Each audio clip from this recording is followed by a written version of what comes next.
the board meeting schedule. And I am going to talk about that. So that is on board docs, and I just want to point out a couple differences from our normal pattern. And the first one is in October. So in October, we are going to have 3 meetings, but there's 5 Tuesdays. And the reason for that is in November, the meeting would be on election day. And then if we go 2 weeks from there, it would be on like Thanksgiving Tuesday, which we don't want. Anyway, so there's 3 meetings in October, but they're all 2 weeks apart. Then there is a meeting, sorry, I'm just pulling it up. That's right here. So the first 15th, 29th of October, then November 12th, and then we're on the schedule is December 3rd and the 10th. And the 10th will kind of be tentative meeting. We have to just wait and see. We'll try to, but we just thought the 17th was too close to Christmas. So, and though other than that, it's just a normal calendar. So, any questions on that? Okay, so if that's okay, we will just put that on consent for next meeting to vote on. And it's the 24-25 calendar, so. I can't believe that's so far out, but It'll be here before you know it. I know, I'm like, I don't know how I feel about that. Is that good? or No, bad? it's I not. don't know. For the summer. I'll still be here. Okay, so great. So now, thank you. We'll just go on to item B in study session, which is distribute the 2023-2024 land trust and TSSA plans.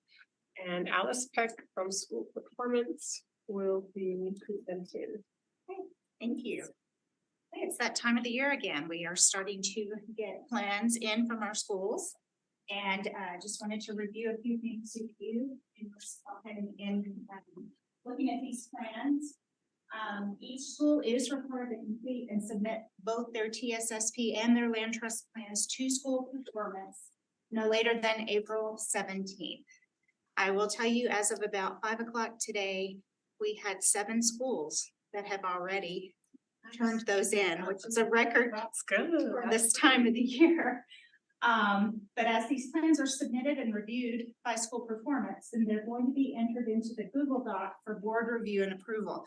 And I sent the board an email today with access to that folder and just any other information I thought would be pertinent for you as you're looking at those. Just keep in mind that each plan is going to need 2 board signatures no later than May 9th. That means between now and May 9th. We're hoping this gives you a little more time to really thoughtfully look at these plans and ask questions. Reach out to me if you have any concerns or anything that you want to go through. I am certainly going to update these Google Docs as soon as those new plans come in. And if you prefer for me to let you know as they come in, I'm happy to do that. If you want me to wait until they've all been uploaded, I'm happy to do that as well. So please reach out, let me know what works best for you. One thing we did include in that folder this year is, again, the access to and instructions for the Google Docs. But there's also a guideline for reviewing plans, what the board should be looking for when they're reviewing and approving those plans. I've also put the TSSA district framework in there for your reference. And then just a list of appropriate expenditures for land trust. So as you're looking at those goals and the plans that are there, you can then look and see if the school has made appropriations correctly. So that's really all I have today. I reached out to a couple of you just to say if you want me to our new board members, and I'm happy to sit down with you and visit and go over things. Great. But that goes for every board member. I'm always happy to answer any questions or do any reviews. So yeah, so if the board has questions, we should contact you. Yes. Or should we put them in the Google Docs? So in the email that I sent you, I did say you can do either. You can put those in the Google Doc and in the message box. I can then respond to those that way if you prefer to pick up the phone and call me or email me, text me, whatever works for you. Okay. Okay, thank you. All right. Board, are there any questions? Okay, thank you. Thank you. Thank you so much. Okay, we'll go on to item C, which is transportation updates. And Leon Wilcox, Business Administrator, will do that.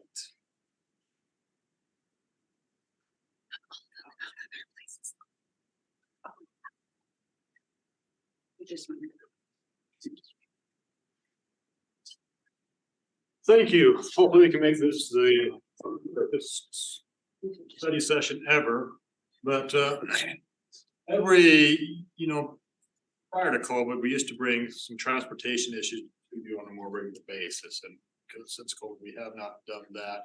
We want to bring you a few things that we're looking for your input and a couple recommendations we hope we can make to you and see how you feel about that. We'll get right into right here. You remember back, I think you was here, Amber and Nancy. You there when we talked about the big Cottonwood Canyon run up there. I think I was around 16-ish, 17. Been about 6, 7 years. Back then, we were taking a full regular sized bus, no four-wheel drive or anything, big, they call it BCC. Bringing the students down. And then state risk management said, well, we'd prefer you not take a regular bus up, but look at some other option, preferably some four-wheel drive. So we decided to contract that out to a company, and the company's changed over a couple of times, but we still do that, but we're finding this as being very costly to do that. They're taking Suburbans up there or other SUVs. Certainly, you have to have an all-wheel drive, four-wheel drive, of course. Go up there this time of year, but they're doing 4 or 5 trips, and we have anywhere from between 18 and 22 kids up there at any one time of the year. Our recommendation, and so this cost is about 150 grand to do that. Our recommendation is that we look at purchasing a 4-wheel drive bus, if you will, a bus holds 20 kids.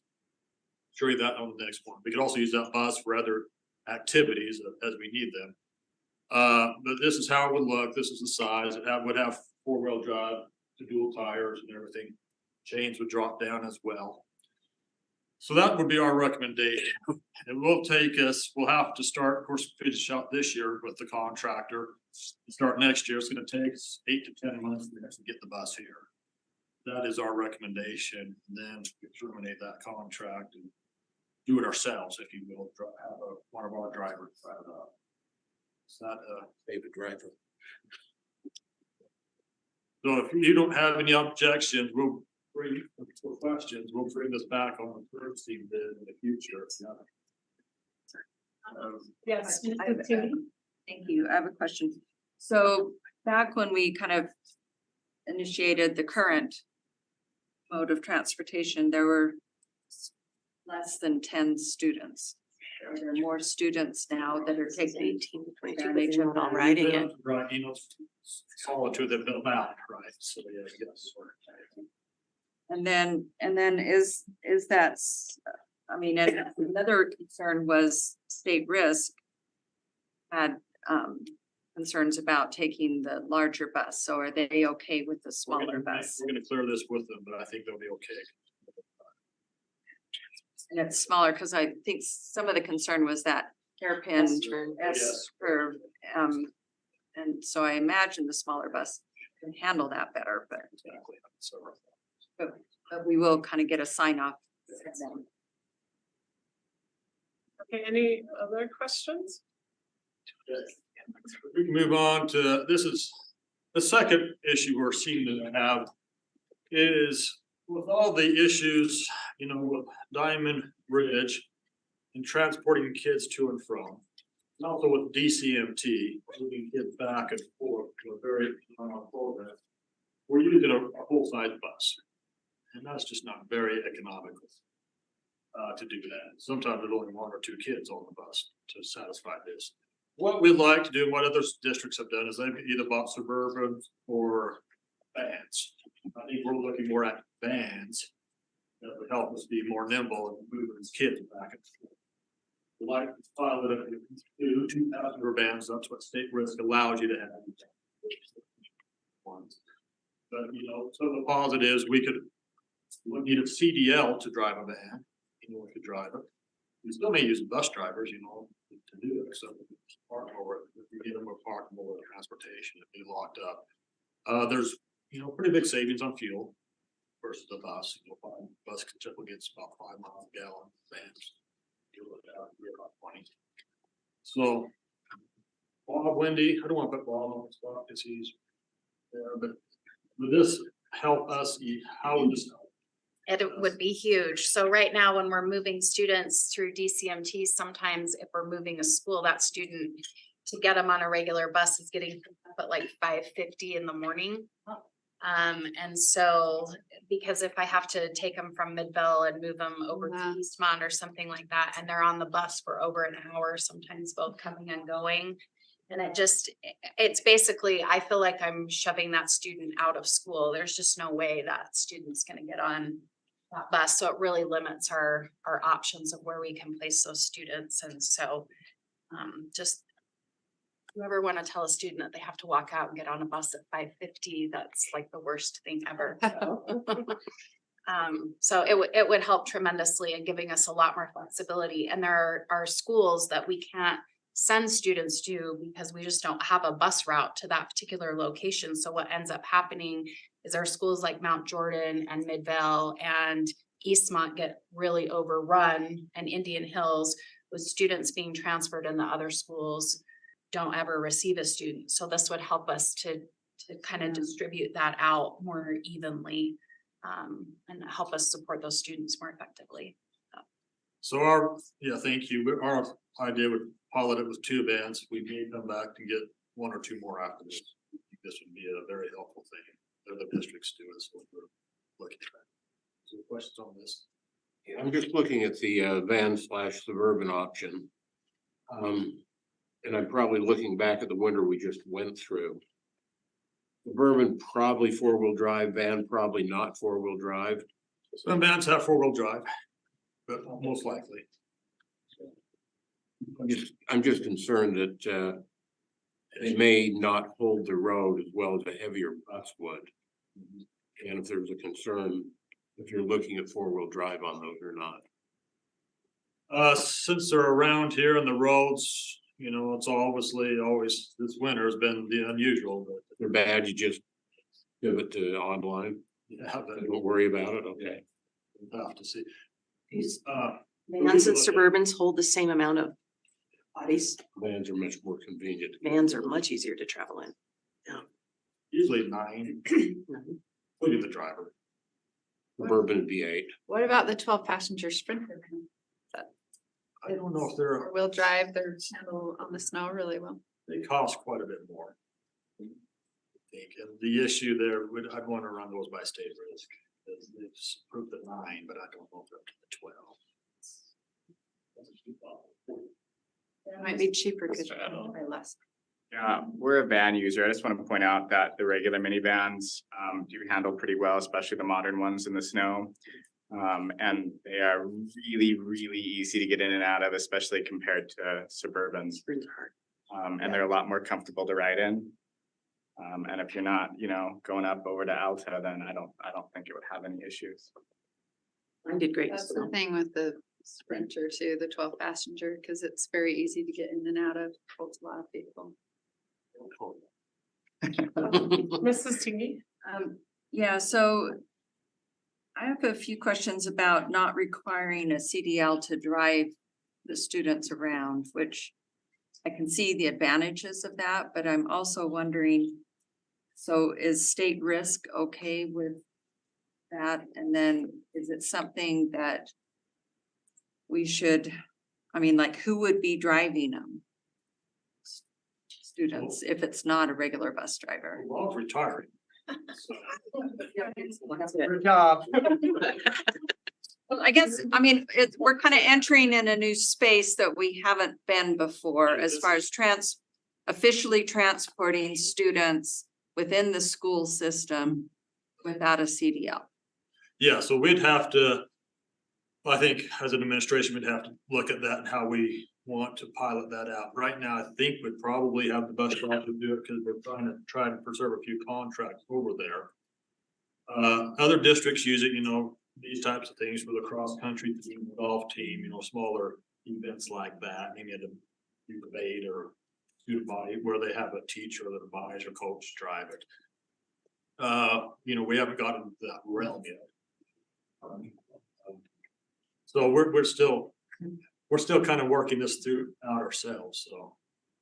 What if? That's something that I would be interested in and make sure we've kind of looked at all the scenarios and if we need to, probably even look at policy and see if we have to adjust policy according to what you guys figure out is. I would agree. I think we need to look at policy and see, yeah. Yeah, I believe state risk offers program defensive driving kind of, and I think that's what other districts are utilizing to qualify to drive one of the district vehicles. Yeah, because we did that with our overnight travel policy, but overnight travel is an optional thing that parents opt into and sign whatever papers, and they're aware of the travel things, but Digital for the training. day to day, I don't know.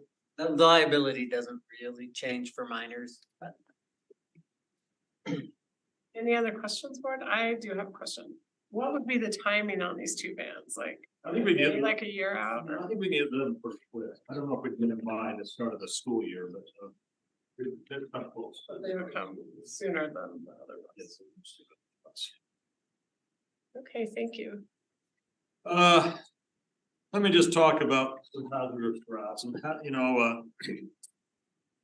couple things, and I bring these issues to you because I always fight this equity issue, because right now, we have 33,000 students. Roughly half are eligible for transportation and the other half are not. They live within the 2 mile and 1.5 mile distance of their school. So, as a district, since we've been created 14 years ago, we have always put a premium on student safety, and one of that is students walking to school. If there's not a safe walking route, usually that involves a sidewalk. And so we don't get nervous with younger kids, but particularly walking on shoulders. But as cities have come in and put in sidewalks or made things safer, so there's always be a hazardous route. Keep in mind, we do not get funded by the state or reimbursed for any hazardous routes. We have to pay that ourselves. So we roughly, our hazardous budget is about 1.2 million is what we spend on our hazardous routes. So we always look to see if there's something we can trim off that, but yet know that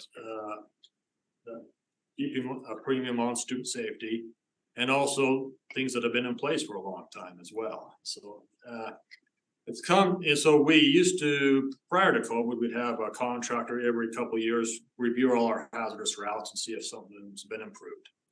And then we bring that back to you, and we did discuss, or at the board at the time, discuss possibly removing that route. We have not had a hazardous route study since COVID. We could look at doing one. The one that the individual, the engineer we always had to do it has since moved to California, so we had to have to find a new one. But we have a couple out there who can look at it, But we, so that's why I bring to you, we believe these 3 areas that I'm gonna present to you have been improved, but we still want a traffic engineer to come in and verify that with a third party, just, to provide that protection. But again, it's looking at that equity piece of, a student who lives 1.4 miles away from the school does not get transportation in most areas, because they have to walk or the parents have to take them, versus some of these other ones. So there's 3 areas here that we feel like have been improved. Again, we'd have to have that verified with an engineer. The first one is Willow Springs, right here on 138th. The hazard, right? It's this area right here, about 11 students. The stop is where that red dot is. That's 1.1 miles from the school. The hazard was they didn't have sidewalks here on 4th Street. They've since put those in. And so students can walk up and then join with these other students here and walk down and into the school.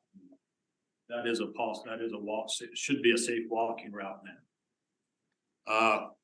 But again, the green area denotes that walking route. The second one here is in Lone Peak. area here, they have put in a road over here, so this area here, so again, that's the stop, about 8.86 of a mile away. So students could traverse here. There's a walking path right up into the school right here, where other kids walk. Keep in mind, these first two, there's still a regular route running there. It would not eliminate a route. And the closest stop is still about a half mile or a mile away. They couldn't go, be closer for them to go to the school instead of a space available permit. The third issue here is for East Midville. This is one route. So this route only does 2 stops here. In this area here off 7th East. The hazard was right out here. We did not have sidewalks. So they've installed sidewalks. The students could walk here on these sidewalks down 67, 70, where other students walk and into East Midville. Again, that's just about a mile away from the furthest stop right here. So again, stop picks up about 14, runs about 14 students. That's one route. So those are the 3 areas that we have that issue on. The next issue is a little different. It involves Hillcrest. When we built a new Hillcrest, we put in 2 entrances on the east side. Keep in mind, there was not there. They had to walk around the west side, right? So with that, the mileage changed significantly. So we now have approximately 77 students. This used to be the route, then 2 miles. Line here, of course, you can't see the school here, it's still over here. But this was the 2-mile route.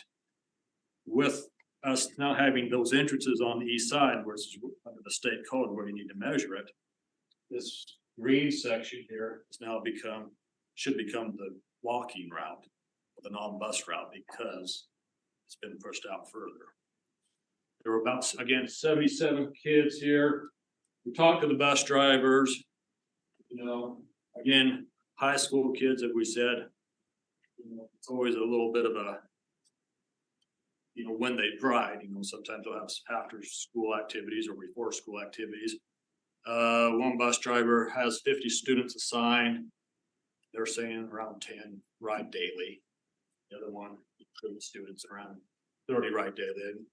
Again, so if you extrapolate it down, it'd be about 20 students probably in this area ride the bus regularly. So those are the issues we have. Like your input quickly if how you would like us to proceed with these. Mr. Edel, I have a question. Yeah, would it be possible with our process to add input from the school community councils for the affected schools? With that, I would prefer to have their input before seeing it again for action. We could do that. Get their input. One of the things you have to also keep in mind that any stops in this area moving forward, again, would be unreimbursed by the state. So we would have to fund that ourselves if we don't make these changes here. So. Okay, can I just clarify something? Yeah. Did you say you're gonna have an engineer look at it though before you bring this back to us? I would on these 3. On these 3, we would probably have. But not Hillcrest. The Hillcrest is kind of cut and dry because it's 2 miles. It's 2 miles, yeah. And we really don't have any hazardous busing for high school kids because they're older and we feel like they can, safer that way. Okay, Mr. Milberg, then Mrs. Nybar. And Leon, I know you're aware of it, but when you talk about a hazardous walking route for a high school, I think anybody that approaches Hillcrest along 9th East, they're walking a hazardous route because of this faculty parking lot we put in. I was up there the other day, scared the hell out of me, to be honest with you. I was pulling out of the faculty lot, looking over my left shoulder for oncoming traffic, and went to turn onto 9th East. And those kids are coming and they cross right in front of there. And I think it's a natural thing for people to be looking, and I know that that's one of the big safety issues that the community council put out from Hillcrest. And so not quite what you're talking about, safe walking route, but we've created a horrible hazard right there. That's something we gotta look at. We know that. Mrs. Nybar. Okay, area one. Where they're on 138th and then going to Fort. And then that's really Stokes. That I agree with Andrew as far as getting input, because that's not a very safe route. It's the way the traffic comes and there's not sidewalk. There's only sidewalk on one side of the street, and that 138th is very busy and there's not a light there. So there's a crosswalk, but there's not a light. So anyway. And again, that would be something our traffic engineer would Okay. look at as well, so. Mrs. Teague. Yeah, so I would be interested in, what the traffic engineer finds, but then comparing it with previous reports that initially put these routes or these stops on that hazardous list. And as a way of comparing, are they truly safer and better? And if there was a point scoring system by which we just kind of drew a line and said anything above or below this line, right? Yeah, And so to kind of compare and to see if it really has improved. Yes. that's good. Is the board okay with the Hillcrest station part? I mean, what's your timing For next year? for this? We'd try to put it in next year. We have no time. But we'd want to notify people now, obviously, of at least the Hillcrest. Can we hear from the Hillcrest? SCC or the PTA or something? You know, we could do that. It's just, again, I guess our concern from the district standpoint is that Brighton, 2 miles away, wouldn't have a bus. Yeah. And that same ball. This isn't money. I mean, this is money that it has been covered by the state, but now it's not covered by the state, right? This area here is not covered by the state. It's what, That's- 15,000 a that's kind of route? our decision. How many kids are in that area? 22. There's No, about 77. 77 kids, we're guessing 20 ride a day at one time. Gather from the bus drivers. So I know you're concerned about time. Hillcrest's next SCC meeting's tomorrow. I mean, you can get input from them pretty quick just to hear their initial thoughts on it. Contact Greg and see if he can. Well, I plan on being there tomorrow. or at the very least, make sure they're aware that we're having this conversation. Yeah. Yes. And The make sure reason- to explain it to The them. reason why. Okay, well, I think we better adjourn. We'll we'll get the engineer and have him look at those 3 stops and bring the recommendations. Okay, sounds good, thank you. And we will now be excused to go to.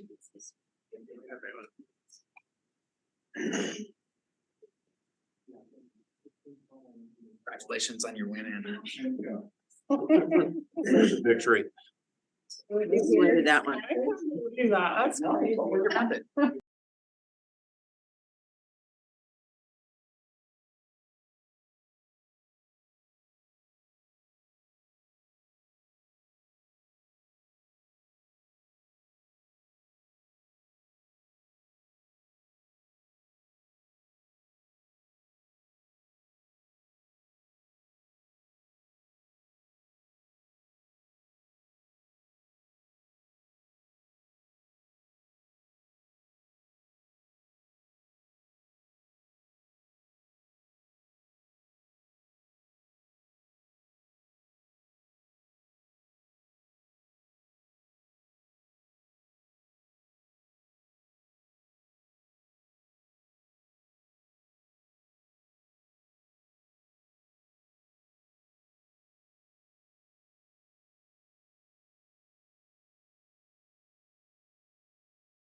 Welcome everyone to the Canyons Board of Education Business Meeting. Today is April 11th, 2023, and we're meeting at the district office located at 9361 South, 300 East in Sandy, Utah. Mrs. Oakes is not here at the moment. She will be joining us shortly. The first item is to approve the agenda for tonight. If I can have a motion to approve that agenda. I'll make a motion to approve the agenda for tonight, April 11th, 2023. Okay, thank you. Do I have a second to that motion? I second. Okay, thank you. Okay, we have a motion and a second. Is there any discussion to that motion? Okay, seeing none, I will call for a vote. All in favor, say aye. Aye. Any opposed? Okay, that motion passes unanimously. We will now be led in the Pledge of Allegiance by Brookwood Elementary Principal Corey Barrett.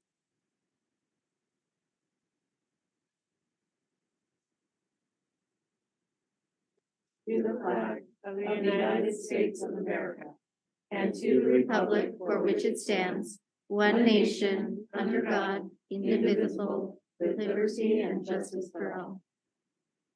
Hey, thank you for having me tonight.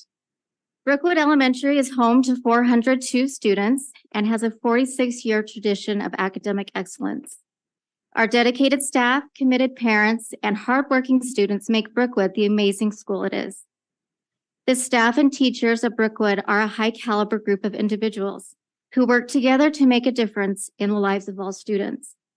Brookwood teachers follow common goals, have high expectations, and focus on student growth. In their weekly professional learning community meetings, they work to reflect on and analyze student data and target specific instructional areas of need. They are purposeful in their planning, and that is reflected in our academic scores. Teachers not only focus on academics, but on building relationships with their students by planning meaningful morning meetings that help build a sense of community and create a fun and safe environment where students can succeed. The teamwork and camaraderie among Brookwood staff shines as one of the most important aspects of our school. The faculty make an effort to develop strong relationships, not only with their own teams, but with everyone. You can see this through the small things like people eating and laughing together in the faculty room, covering each other's classes in times of crisis, and planning and showing up for monthly social activities. Parent involvement at Brookwood is second to none. In my 8-year tenure, we have established a strong math Olympiad and debate teams, in addition to a chess club, book blitz, student council, and school choir, all run by Brookwood parents. Our SCC and PTA host successful annual fundraisers to support these programs. At the beginning of the pandemic, Brookwood was gifted with air purifiers for every room in our school. This was made possible through a generous community of parents coming together to find a solution that would keep Brookwood kids in school and keep them healthy. I cannot say enough about the amazing community I serve. Our students at Brookwood demonstrate what it means to be a Brookwood Bear by being safe, kind, and responsible, and working hard to meet their potential. Each month, students learn and practice a character trait, and students who exemplify that trait are recognized as our monthly CEOs, or Chief Example Officers. Our students are eager to help other students and participate in leadership opportunities such as Safety Patrol, Junior Coaches, and Student Council. Earlier this year, all Brookwood students participated in a kindness challenge. Where they witnessed an act of kindness, they added a link to the school kindness chain, which circled around the building. Additionally, for the last 11 years, Brookwood has partnered with a sister school in Wela Sabugu, Mali. We participate in an annual art exchange and hold a cultural day where students learn about home and school life from a representative visiting from Mali. The Brookwood community has raised just over $26,000 for life-saving vaccines, education, mosquito nets, and emergency food relief. The Brookwood Bears are making a difference through service learning. It is an honor to work with such exceptional staff, students, and parents. Thank you. Thank you so much. We really appreciate you being here, and please also thank your staff for all the amazing things they're doing. So our next thing on the agenda is our Canyon Strong Employee Recognitions. And I will turn the time over to Jeff Haney, Director, and Kirsten Stewart, Associate Director of Communications.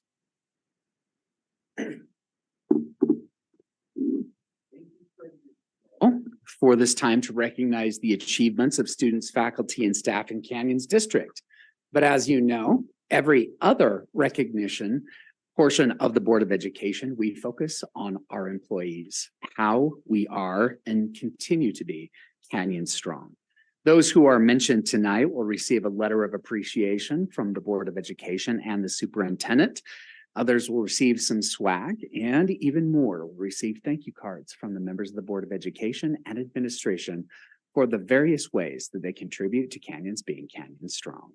Like we mentioned in the first ever Canyon Strong Employee Recognition tonight, the aim here is simple: to show the world how and why we're Canyon Strong.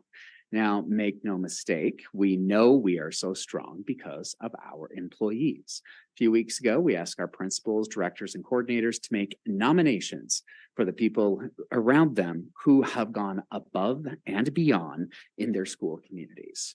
And we receive these nominations nearly every day.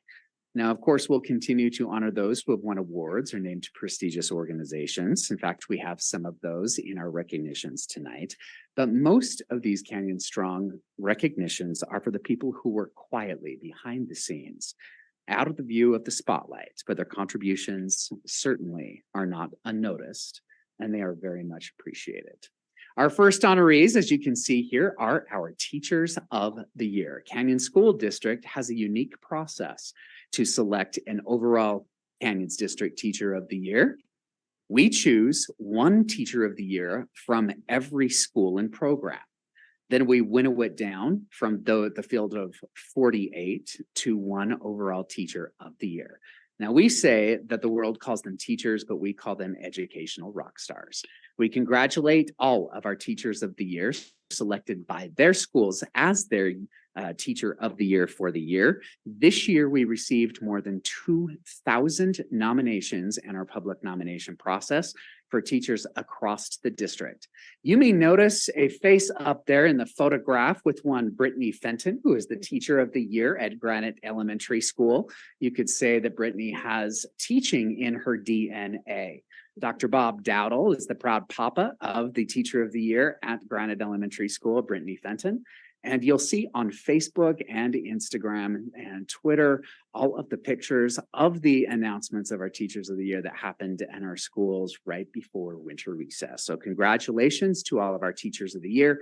And we invite the community on April 25th at Hillcrest High School, where we will announce our overall Teacher of the Year. But every teacher in Canyon School District who is their top teacher for their school will receive a moment in the spotlight and a crystal award from the Canyons Board of Education. So please do come to Hillcrest on the 25th to see who is our Teacher of the Year and to cheer for your school's Teacher of the Year. And this event is proudly co-sponsored by the Canyons Education Foundation that chips in an extra $1,000 to our overall Teacher of the Year. If you can't make it, we will have a live stream on CSD TV. Our next honoree is a coach who has left us too soon. His name is Coach Tony Glover. He died recently of long COVID. Now, this passing sent shockwaves through our community, especially among the families whose students participated in track and field events for the past 3 decades. He was a longtime coach at Corner Canyon and mentored students from all over Utah. Now, one nominator said that one year, Coach Glover, who was an alternate in long jump for the 1984 Summer Olympic Games, was mentoring Hillcrest Huskies, Brighton Bengals, and Corner Canyon Chargers all at the same time, and all of his students made the state finals. This is what newspaper columnist and fellow coach Doug Robinson wrote in the Deseret News. Quote, "Anyone who knows Tony knows that he was at the track because he loved it. He loved coaching. He loved the nuances of technique. He loved the sport. He loved the kids above all. Loved all of it so much that he showed up for practice, even though he was so sick and weak." We honor the memory of the coach tonight and celebrate the contributions he's made in the lives of student athletes for decades. He is one of the reasons we are Canyon Strong. We are also Canyons Strong in the classroom. Tonight, we note the contributions of two in the Brighton High community. Said one nominee about Jenna Miller, a counselor at Brighton High. Quote, she made a student's experience easy while transferring high schools. The parent told me how Jenna was very prompt in emailing her back with any questions she had. And you'll see the math teacher, Catherine, on the right. She was thanked for going the extra mile. Quote, she made a phone call to a new student's home after he missed a few days to check on him to make sure he was okay. The new student already feels a connection to his new school and obviously to his teacher. So congratulations to those teachers and counselors who make his Canyon Strong. Our next honoree is Sherry Anderson from the Facilities Department. Matt Wolford, who is the Director of Facilities, nominated Sherry because every Thursday she shows up early and does Popcorn Thursday. Here at the district office, we have a Popcorn Friday. So if you love popcorn, go to Facilities on Thursday, come here on Friday, you get a lot of free popcorn. But Sherry is known for making that movie theater like popcorn in the break room every Thursday. When you walk into the Facilities building on Thursday, all you smell is that hot buttered popcorn. She does this quietly without fanfare. She doesn't ask anything for it. She just does it because she enjoys providing this service to her colleagues in the Facilities Department. So congratulations to Sherry Anderson, another employee who makes us Canyon Strong. Our next honorees are those who work in the central warehouse. Eastmont Middle Principal Stacy Kurtzhaus nominated our fantastic central warehouse crew. She said, quote, with our sudden move to the Crescent View building, we moved into a situation that had the need for tons of furniture being moved, as well as any deliveries from the central warehouse to make us able to carry it on with our school. This move could not have been as smooth as it was with the support and physical labor provided by the members of the central warehouse. They are often overlooked, but they keep our schools supplied. They help us with the deliveries, and they do so with a smile. So thank you to our central warehouse for all they do to supply our schools on a daily basis with what they need to run efficiently. And our final Canyon Strong recognition is Ron Straub from Alta High Robotics. So Ron is a longtime teacher, in fact, an Alta High OG, and he's mentored a lot of engineering and robotics students. And recently, that team went to Boise to participate in a FIRST robotics contest. Out of 48 teams, Alta High School finished third. But Ron received the prestigious Woody Flowers Award, given to just one advisor at all of the FIRST robotics regional competitions. He certainly deserves this honor for the years he's mentored all of the students, and especially this year, the Alta High team that is winning awards everywhere it goes. So congratulations to Ron for winning the Woody Flowers Award. President Schill, thank you for the time that you give us to recognize the faculty and staff who help make us Canyon Strong. Okay, thank you, Jeff. We love hearing these Canyon Strong stories and celebrating our hardworking employees. In fact, there are 3 additional employees that the board would like to single out for recognition. It's no surprise that we've seen record-setting snowfall this year, which has meant for some pretty tense decisions about whether to delay school or call a remote learning day. Those decisions are made following early morning consultations by 3 administrators who, rain, snow, sleet, or shine, always have the best interests of Canyon students and employees foremost in mind. I've asked Kirsten Stewart to share a few words of appreciation for Superintendent Dr. Rick Robbins, CSD Business Administrator Leon Wilcox, and Communications Director Jeff Haney. And you guys, they're up in the middle of the night a lot trying to decide what we're doing. They have a lot of meetings at 3 a.m., so I thought we should recognize them. Thank you, President Schill. So since Leon is among those being recognized tonight, I felt it might be appropriate to start with a dad joke. What time is it when little white flakes fall past the classroom window? Snow and tell, of course. But honestly, if you ask Jeff Haney that same question, what he'll tell you, it's time to hunker down and pray for daylight. Because why? Because as we all know, this winter was snow laughing matter. Winter is always challenging for schools. You know, families rely on us to keep our buses rolling and our schools open, our classrooms warm, safe, and welcoming. And this takes a lot of backbreaking work by a lot of people, as you will know, including our custodians and our bus drivers who were recognized last month for their heroic effort, digging out schools and school buses and clearing parking lots and sidewalks following a streak of particularly heavy storms that deposited nearly 2 feet of snow in some of our neighborhoods.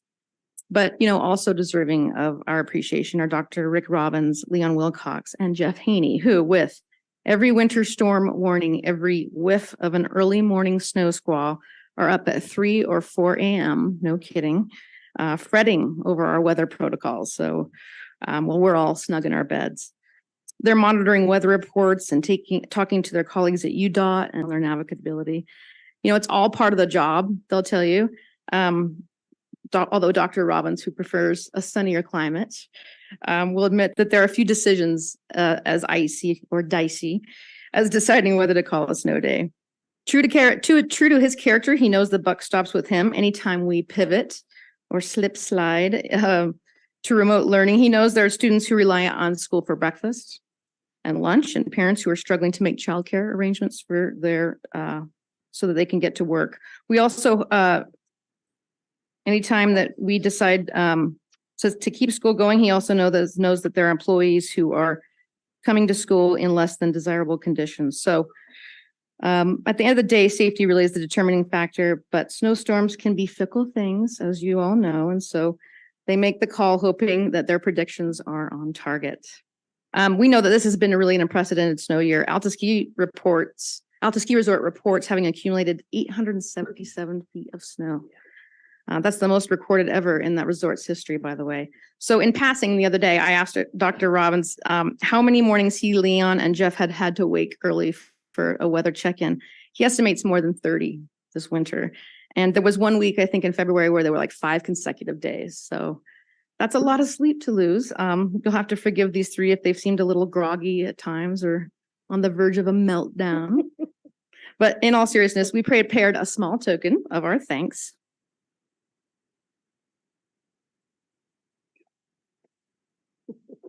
Had to wrap it up because it was a surprise. Okay, well, we all know Olaf, right? From the Disney show Frozen. We thought it might be appropriate, you know, uncharacteristically for a snowman, Olaf likes sunnier beach weather, right? So we thought it would be appropriate. Plus, he likes warm hugs. So we thought he might serve as a nice little comfort item for the 3 of you to share whenever you need a warm hug in bleak weather. Thank you, President Schill. Okay. Thank you so much, Kirsten. And we really do appreciate all the work of you 3 and keeping us safe this winter. Okay, now we have come to the patron comment time portion of our meeting. And the board often designates time in meetings to listen to patrons of the district. Patron comment time is limited to residents and taxpayers of Canyons districts, students and parents of students, and current employees of the district. Patrons may provide board members with written comments. These documents must be submitted to the board secretary at the meeting or emailed to the Office of Public Communication, I mean. Our secretary is right over there. By noon of the day following the board meeting. Tonight's individuals will be given 3 minutes. Those representing groups will be given 5 minutes. Comments made during patron comment are part of the public record.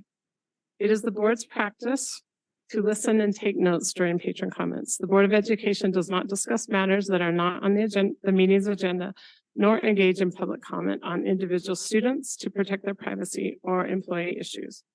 If a patron wants to comment on a district's employee's character, professional competence, or mental or physical health, the board requests that those comments be submitted to the board in writing.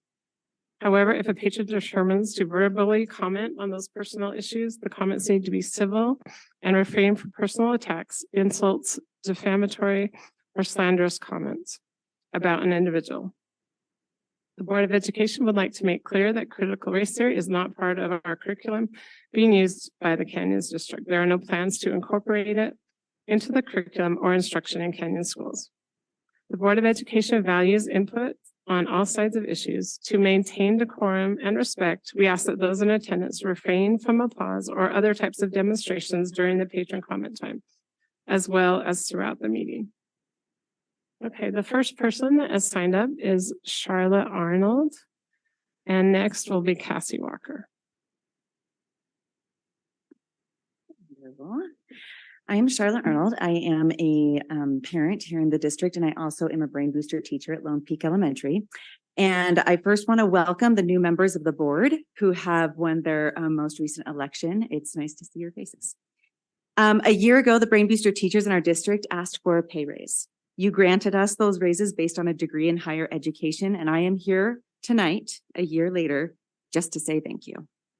At Lone Peak, we are going on our third full year of a full brain booster roster. So we're coming up on our third year of all 5 brain booster teachers returning, which is the most retention I think we've ever had since brain boosters was created. I also do know that the arts brain booster teachers in the district are also experiencing a higher retention. I want to also acknowledge this year that you heard from a lot of loud parents about some of the books in our school libraries. They aggressively pushed to ban some titles from our libraries, and I watched your responses as a board. You created a group that included a variety of educated individuals, including lawyers, and set to work making a clear procedure for everyone who wants to challenge a book. I have seen the flow chart of this procedure and listened to the multiple meetings where you discussed this writing in your plans. I am here to say thank you. I believe that no book should be banned. I vehemently disagree with those who stood here in this very spot and tried to shock and bully this board. I am proud to know that your response was fair and well thought out. I understand why you had to address the issue, and I think what you have created is the best possible solution. Ultimately, I am here tonight to represent a quiet majority. I tell you from my own work in the community, in committees in this district, working at the school and being an active member of my community, that moderation and common sense is what the majority of your constituents want. It is clear to me that the members of this board are of the same thinking.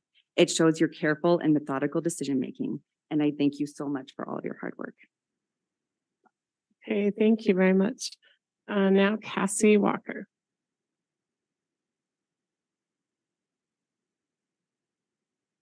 Hello, I'm Cassie Walker. I am both a parent and an educator in Canyon School District. I am the art brain booster teacher at Lone Peak Elementary. First, I also would like to congratulate all of our newly elected board members. It is encouraging to me as a community member that the voting constituents of Canyon School District voted for such high caliber candidates, and I am excited for your time to serve on the board. I would also like to thank all of the board members' tireless and employees' work for creating Thrive Time. I participated in the parent study that happened a few months ago, and I've actually been able to witness the program as my school has been one of the schools to pilot it. And the part that I appreciate the most is that the district created a program that supports the needs of all of the students in Canyon School District. And you're giving schools and parents ample time to provide feedback while you iterate and reiterate this program. It shows both your commitment to the children that you serve and a responsiveness to the community that we live in. And I really appreciate your efforts. So I just wanted to come up here and publicly thank all of you for your hard work. We see it, we appreciate it, and we want to just cheerlead and encourage you. So thank you. Thank you very much. Okay, the next item on the agenda is the consent agenda. So I will ask for a motion, and in that motion, please read the items individually. I'll do that. Thank you. I move to accept the consent agenda. Number 7. A is approval of minutes from March 21st, 2023 board meeting. B, approval of hire and termination reports. C, approval of purchasing bids. D, approval of student overnight travel. E, approval of administrative appointments. F, approval of 2023-2024 bell schedule. And G, approval of updates to the 2023-2024 school calendar. The 2024-25 and 2025 and 26 tentative school calendars. Okay, thank you. We have a motion. Do we have a second? I'll second that. Okay, thank you. Is there any discussion to that motion? Okay, seeing none, I will call for a vote. All in favor of the motion to approve the consent agenda, say aye. Aye. Any opposed? Okay, that motion passes unanimously. Okay, now we're on to the new business portion of the meeting, and we have our Student Advisory Council here, and there are a couple students who are going to speak to us. And the first one will be Maya-Lynn Cameron, and then Maya Odinger. Or is it Mia? Anyway, sorry, correct me if I was wrong on that, but yeah, first Maya-Lynn. Thank you. Hi, my name's Maya Odinger. I said I would go first. Okay. My name is Maya Odinger, and I'm a senior at Jordan High School. And being a part of student advisory has taught me so many things, and it has been such a great opportunity for me. Not only am I able to learn about concerns within my school district, but I'm also able to learn about the solutions being thought to fix those concerns. I'm able to give a student perspective of how to improve some of the things within the academic atmosphere for students and move towards making it a happier, social, and even safer place, whether that be mentally or physically safer. It made me feel extremely included within my school and district, and made me feel like I had a voice to make healthy changes. Not only was I able to go to these meetings and feel heard by my peers, teachers, and district leaders, I also felt extremely accepted. It was an amazing atmosphere, and I overall loved the experience and opportunity. So thank you so much. Okay, thank you.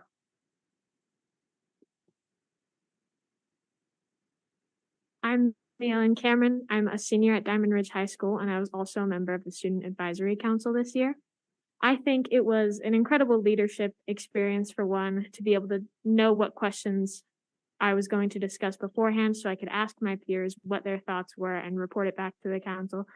But it was really great to be able to report on issues I felt strongly about or things that I knew were important to the students at my school. And I think it's amazing that Canyons District is willing to listen to student voices. And I think we talked about some incredible things, and I think we're really making a difference. Thank you. Great, thank you so much. So at this time, I would like to ask our board if they would like to add any comments to the Student Advisory Council. Okay, Mrs. Pedersen. Well, should we just go down the line? Okay, we'll just go down the line, but we'll start with Mrs. Pedersen.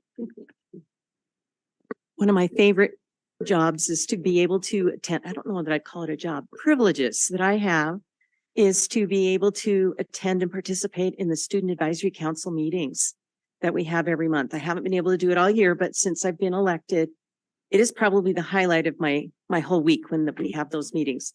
These students passionately care about their schools, and they really want to be able to make a difference for not only themselves, but for their classmates.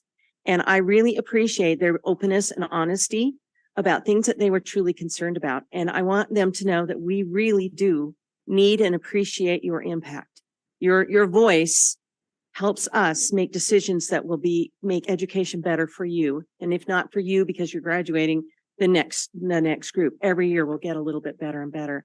So I want to compliment you for spending that extra time being able to be available and willing to converse with the district leadership. And I hope that our conversations, they've been helpful to us. And I'm kind of hoping that they were as helpful to you as I felt that it was. We had a great conversation, and I'm going to kind of miss this particular bunch. They're a good, no, they can't graduate. I'm sorry. We really like you. But I appreciate having that opportunity, and I hope that you will talk it up to the next group and let them know how important it is and how much we value what you do. Thank you. Okay, Mrs. T. Thank you. I too totally enjoyed the time that we've spent together this year. As I've kind of reflecting back on it and just so you know, we have compiled from each of the board members that have participated this year, some takeaways that we've learned. So there's takeaways here and maybe President Schill will kind of say a little bit more about that later. But one of the comments that I heard several times in our meetings was, we just want to know that we're making a difference. We just want to know that our voice is heard. And I assure you that it is. And sometimes that doesn't always translate into an immediate action. But what it does is your perspective, your input, your thoughts that you so generously share with us become part of our frame of reference. They become part of the information that we use as we have discussions and conversations and ultimately make decisions on various issues. And I was thinking back to the origin of this practice that the board put into place to have a student advisory council. It was initiated about 10 years ago by a student in one of our high schools here who saw the potential that this could be. And over the years, so we created it and initiated it. And over the years, it's every year we try and we switch it out a little bit and make improvements and all of that, because every year we hear from students about what's working, what's important, what's helpful. And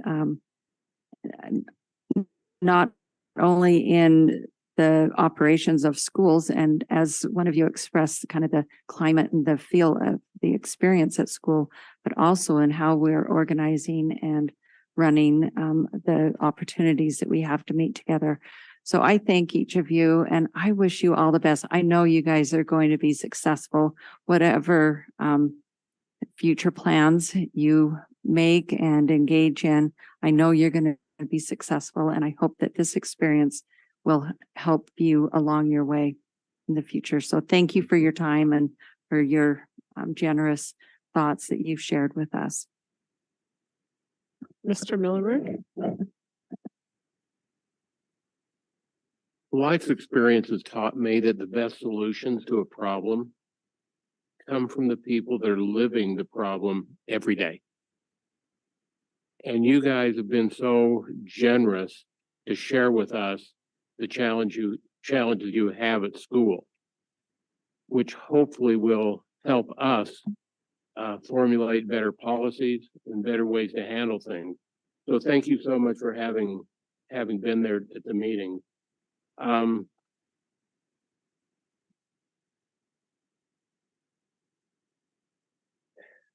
Mrs. Taney mentioned this list, and I was just glancing down it, and as it would have it, the one thing that I'd written down to talk about was one of these.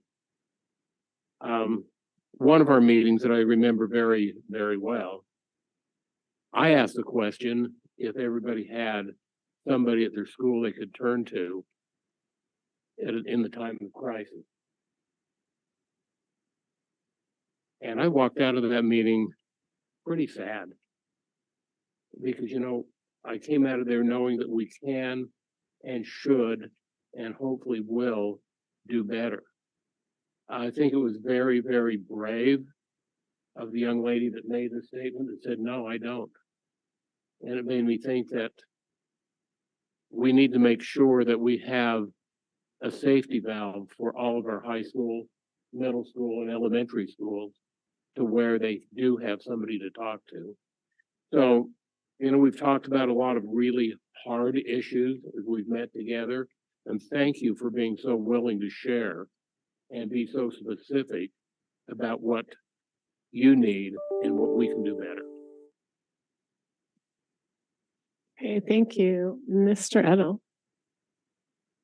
So every generation brings with it new ideas and a new focus. Each of us have been there as part of the new generation, and now you guys are stepping into your roles right now as that generation that will move in and start making an impact in the world. So I appreciate your willingness to do it early. I appreciate all of your input, but more importantly, I hope that this experience too helps you as you continue on that journey to make a difference in this world.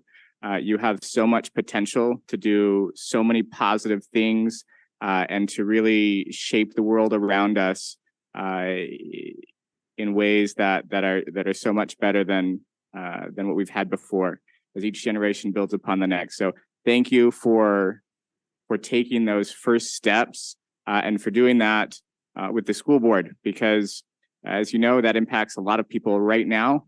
And that's kind of a neat opportunity that you have to be able to do that. And while I know that sometimes things don't move as fast as we want to, like many of my fellow board members here have said, the things that are brought up, the things that you discuss, the input that you provide does make a lasting impact. And while change happens slowly, it does happen. And so I just want to say thank you so much for your participation today. And thank you so much for what you're going to do in the world tomorrow. Okay, Mrs. Nybar. Hi, so glad to see you again. First, I just wanted to thank you. I know it's a sacrifice to come because you miss class, which means you have makeup work. You get lunch out of it, but you still have to drive over and you got some stuff to make up afterwards. So first off, thank you for coming regularly. I think I speak for all of us. This is one of my favorite things to do as a board member. Whenever I can connect to students, that's my very favorite, which is why I went into teaching to begin with. I have a lot of notes on my phone, and I took a lot of notes as I met with you and we spoke, and I wanted to show you this. This is a takeaway that all of the board has of all the things you talked about. So isn't that cool? We have a paper to refer to, and we took your comments seriously. In fact, before this meeting earlier at 3, myself and Michelle and another board member, we were in a high quality learning committee and talking about some of the things you guys shared with us about making sure that we're having group projects that are really collaborative and, not independently working on your Google Slides and things like that. So these conversations are happening and we'll be implementing some of the things that you suggested. So I just want to thank you. And I loved the idea that Karen mentioned, Ms. Pedersen over there, to be sure to tell the people for next year. That would be awesome, that this is a good experience so that they're excited to come and participate. So thanks so much for being here. And it was just a pleasure to be with you. Okay, I also just want to thank you, and I really enjoyed being with you guys, and I really enjoyed the fact that you were not afraid to speak up and that you would share your opinions with us.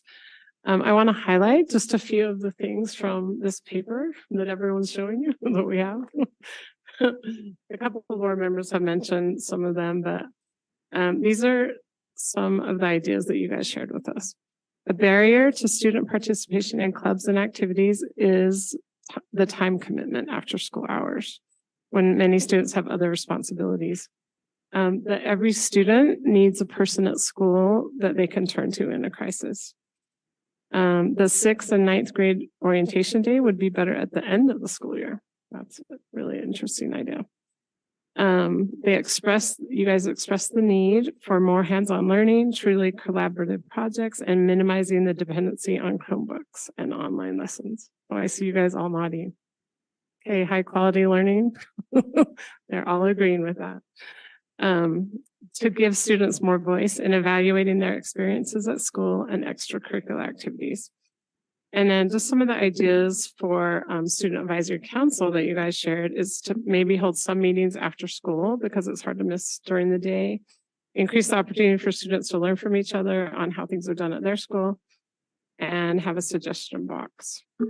So anyway, these are all really great ideas and we really do appreciate you. And we would like to get a photo with you guys, if that's okay. The board will come down there and take a photo. And then we have like a little card and a little, Dr. Dowdle has the cards and a little something for you in there. So, and thank you for coming tonight. I know it's a sacrifice. I know you guys are really busy, but thank you for being here. Okay, we'll take a photo.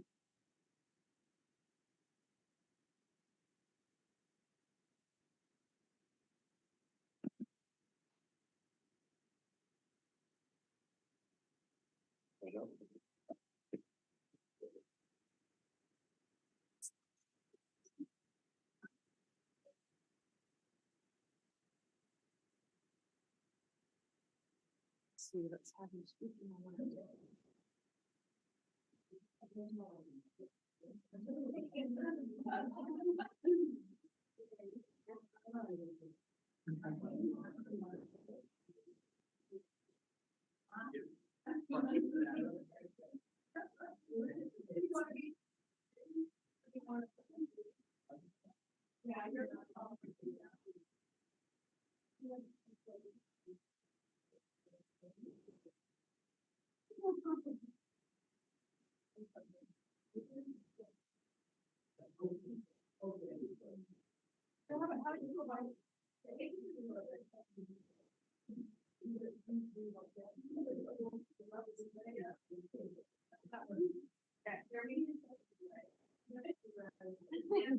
Yeah, everyone step to the right.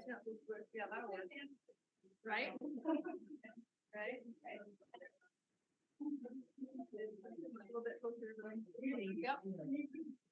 I can see Nancy. Got everyone. Yay. All right, everyone. Everyone smile.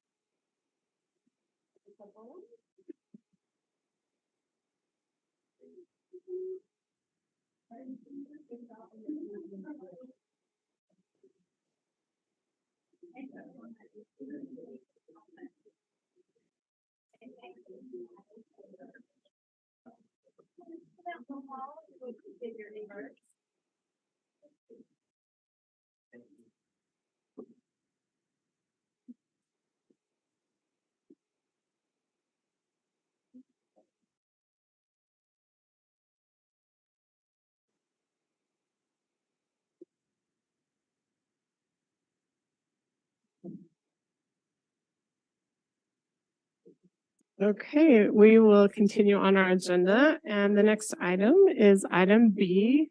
Oh, that's gonna be tricky. Oh, good. I'm glad you stayed in here, Dr. Okay. It is the strategic plan focus group of high quality learning, and Dr. Robert Dowdell, Assistant Superintendent, will be presenting. Thank you. The High Quality Learning Committee met just a couple of hours ago, and it does not give me sufficient time to create a slideshow. So I have the agenda up there, and I'm going to speak to the agenda if that's okay. So we have a number of things up there, and first off, I want to say that. Can you make it bigger for us? Okay. Yeah. Okay. Sorry. No Sorry to problem. interrupt. Okay. Don't stop now, keep going bigger. The energy from this committee when they come in is impressive. So I had an agenda up, and more than 30 minutes later, we got to the agenda because there was so much that. I think it was more like an hour later. So I can go with just more than 30 but a lot of great ideas were being discussed. They all were applicable to high quality learning.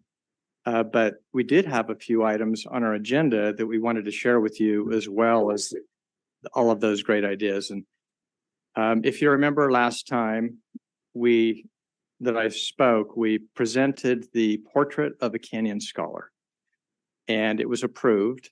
And it has 5 dispositions that have been selected out of the 13 that the state portrait of a graduate listed.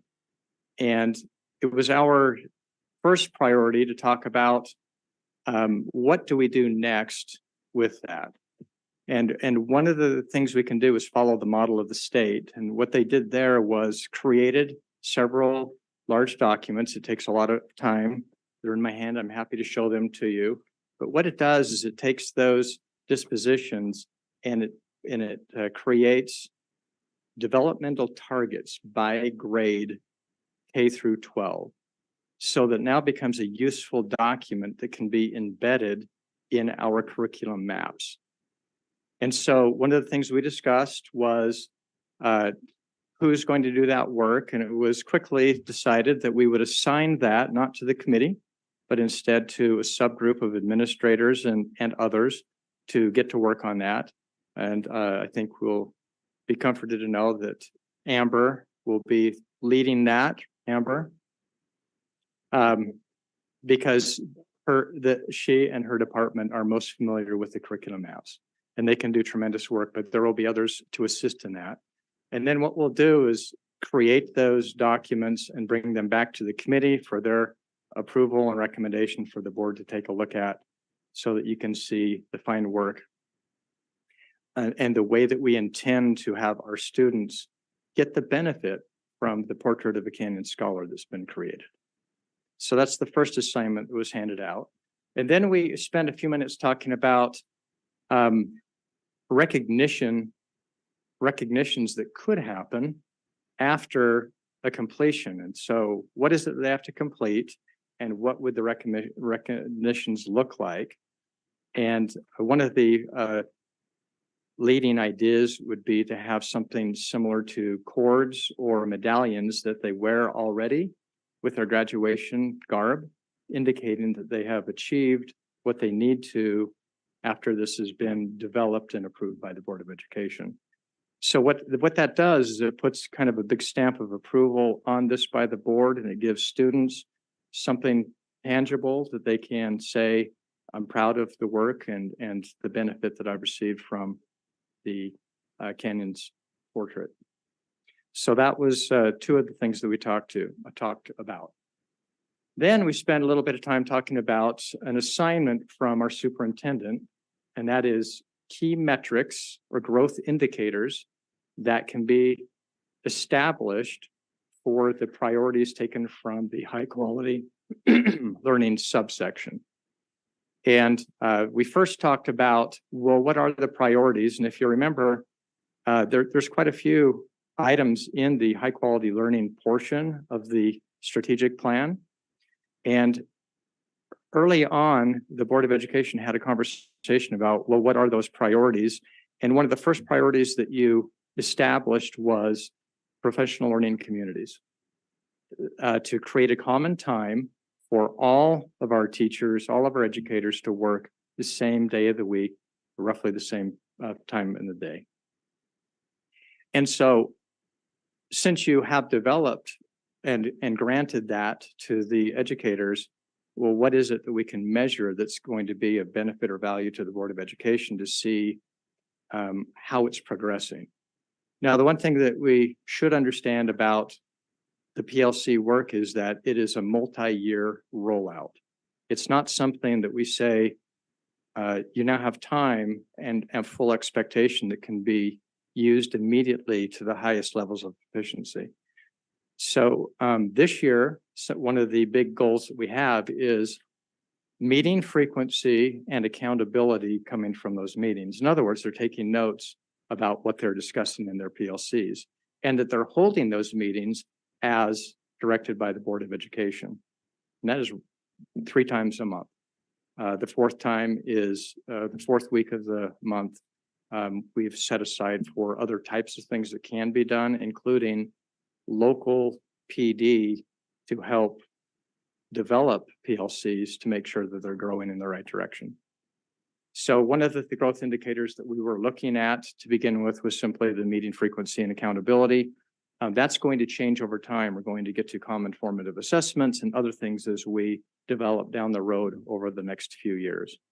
The second priority from the subsection in the strategic plan that was identified by the board was the portrait of a Canyon scholar.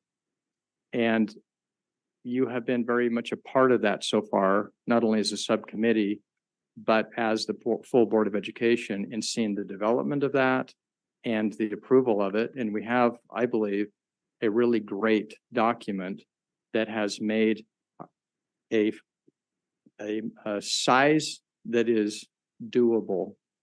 And instead of having 13 dispositions that the state has, and they didn't recommend that we keep all of those, if you remember, to focus on those that are the most, would be the highest priority for us. And so we have that. So Thank you for scrolling up. I can see now what it says. So one of the things that we had talked about was the recognitions, possibly the measurement of hands-on learning, possibly the embedding of dispositions into the curriculum maps. And that was assigned, like I said, to a subgroup to work on that. And you may remember that we started with 6, but we actually had scholar removed from that, was made the title, and then 5 dispositions were kept in our last iteration. The third priority that we discussed with you and you established as a priority as a Board of Education was mentoring and coaching to meet personal goals. And we have a lot of that in our district, and it's something that we're very, very proud of. We have achievement coaches. We've had all kinds of different names for our coaches, but we've had, as you know, a very large commitment financially to supporting our teachers and others. And in this case, the strategic goal actually talks about all of our employees having access to mentoring and coaching so that they can develop, including our coaches. I know that's been a very important one for Holly. And we are working on all of those things to make sure that they're in place and functioning at very high levels. And I'll have to say that our achievement coaches have been operating at very high levels for a long time. So what kinds of indicators could we possibly look at regarding that? Well, one of the main reasons why we have the mentoring and coaching is to create job satisfaction. And that is large part accomplished through teachers who have fine-tuned practice. They know how to teach, and they can derive the satisfaction from being a high-quality teacher in the classroom. And so looking at teacher satisfaction surveys is one item. It was mentioned in there and discussed that we may want to tweak some of our satisfaction surveys so that we can ask some pointed questions to find out if we're on target or not, and we'll bring those ideas to you. And the other real important thing is teacher retention. That's a problem and a concern nationwide. There are teacher shortages, and it's no secret that to get a teacher to a high level of functioning takes a little bit of time, and that's a big investment by the Board of Education at that point. And if teachers are dissatisfied and walk away, that represents, well, a number of problems. And I won't try to detail that, but replacing them is one problem and others as well. So the idea of looking at teacher satisfaction surveys, maybe teacher retention numbers, is another idea that we're talking about. On our agenda, we have ChatGPT, artificial intelligence. And I know there were a lot of you that wanted that discussed, and we couldn't get to it. The committee had to evaporate and go to closed session. So left on the table. But number 3 down at the bottom was one of those exciting ideas that opened the meeting without prompt and not being on the agenda, but I put it on the agenda so it looked like it belonged. And so we were talking about Skyward, and a lot of you sat through the presentation by Skyward on their latest version, which is referred to as Q, and how that might benefit this district and maybe save us money if we went that direction. And so that's a very exciting thing, because an upgraded Skyward could mean better communication loops with parents, help them better understand what their child is doing or not doing. And that could be a very important thing, along with an improved Skyward could also help us with another one of the priorities that's not listed up there, that's in our strategic plan, and that's standards-based grading. So I think maybe I took longer than I'm supposed to. Any questions about what we did? Any questions or comments? Mrs. Nybar? I just have a comment. If you scroll up, first off, what are we going to do when Bob retires? Because he's a great presenter. That smile, it always just lightens the mood every time. But anyway, I appreciate all the work he's spent on this because reining us in is a job, right? And you do a good job of it. Herding cats comes to mind. I do that every day. I know what you're talking about. Okay. I really was excited about the indicator that we survey the teachers. And I think Ms. Pedersen will like this, having been a teacher. It provides a feedback loop for teachers to first tell us what are they currently doing in their classroom that fits into these 5 traits and characteristics and the plan that we already have, so that they're not just being told something to do, but we also are hearing what they currently are doing that could fit in. And then another question is, what are any roadblocks they might have to what we're proposing? You know, like possibly maybe we need to eliminate some of the things on their list of things to do. And then the third was, how can we best support them in implementation? So, and I think all of the board can see the value of that. And I love that as a marker that we first have as we set out, that we're hearing that feedback from the teachers so that we can have more successful implementation. So I just wanted to make sure we highlighted that. Thank you.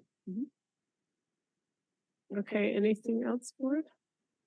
Are we okay with the direction the committee's going?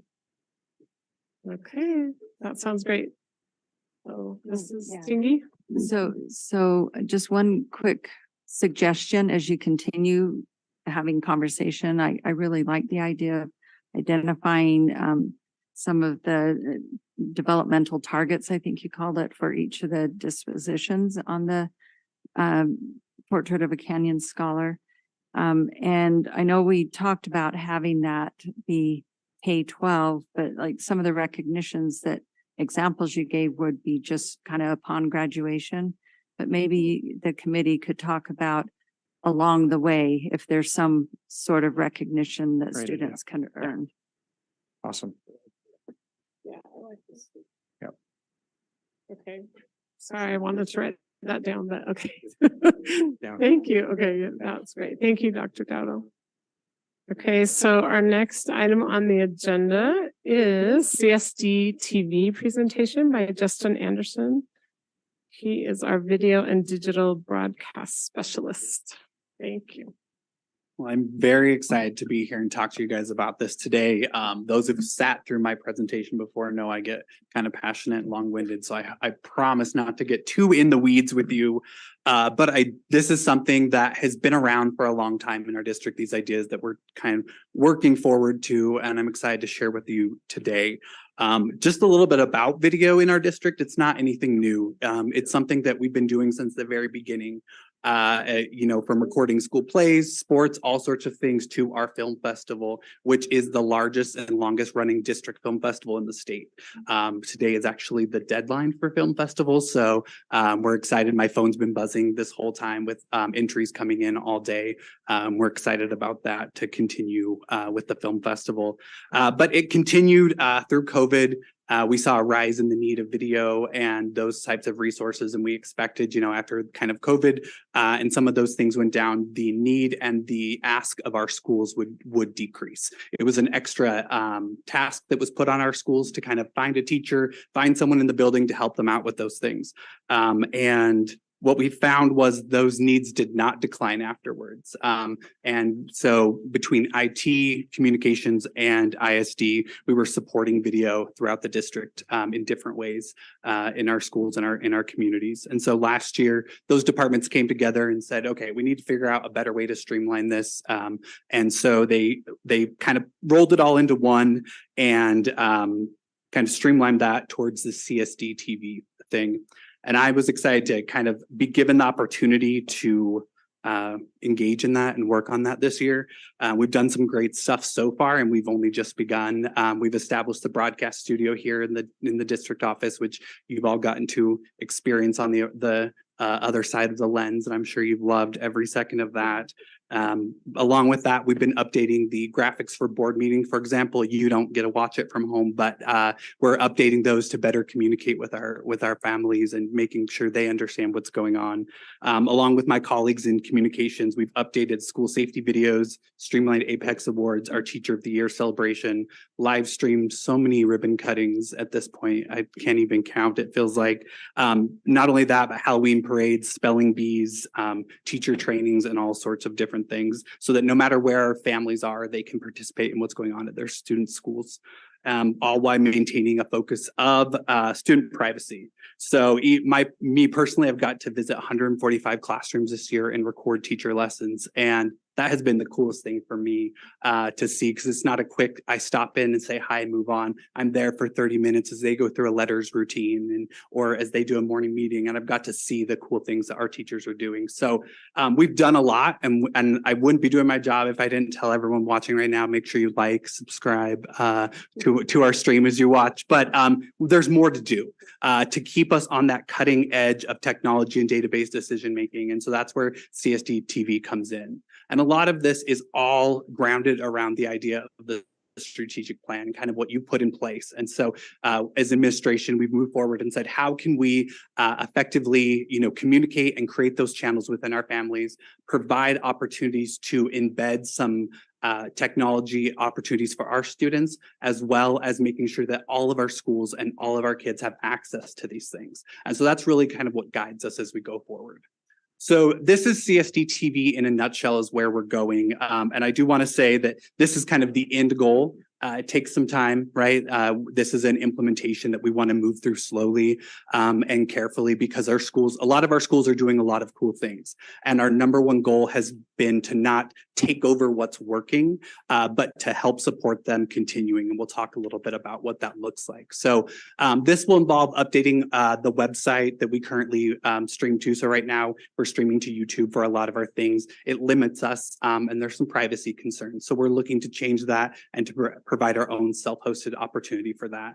Along with that will become an app that will provide a kind of video on demand Netflix style look at all past types of things that people can access, along with collaborating with our cities and municipalities to use their public access channel that they have available to them. Our main three focuses in broadcasting are the academics, arts, and athletics. And then there's the kind of side piece where you fit in with governance and making sure all of those pieces are there.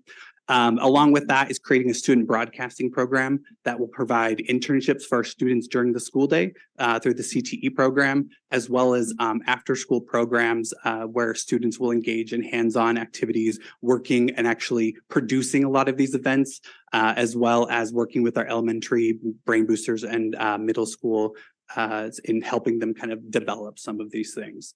So a little kind of what it looks like, right? We would have a live stream that's kind of constantly going, showing things, just like you would turn to channel blank and watch that. You would turn to our channel, whether it be online or through those cable channels.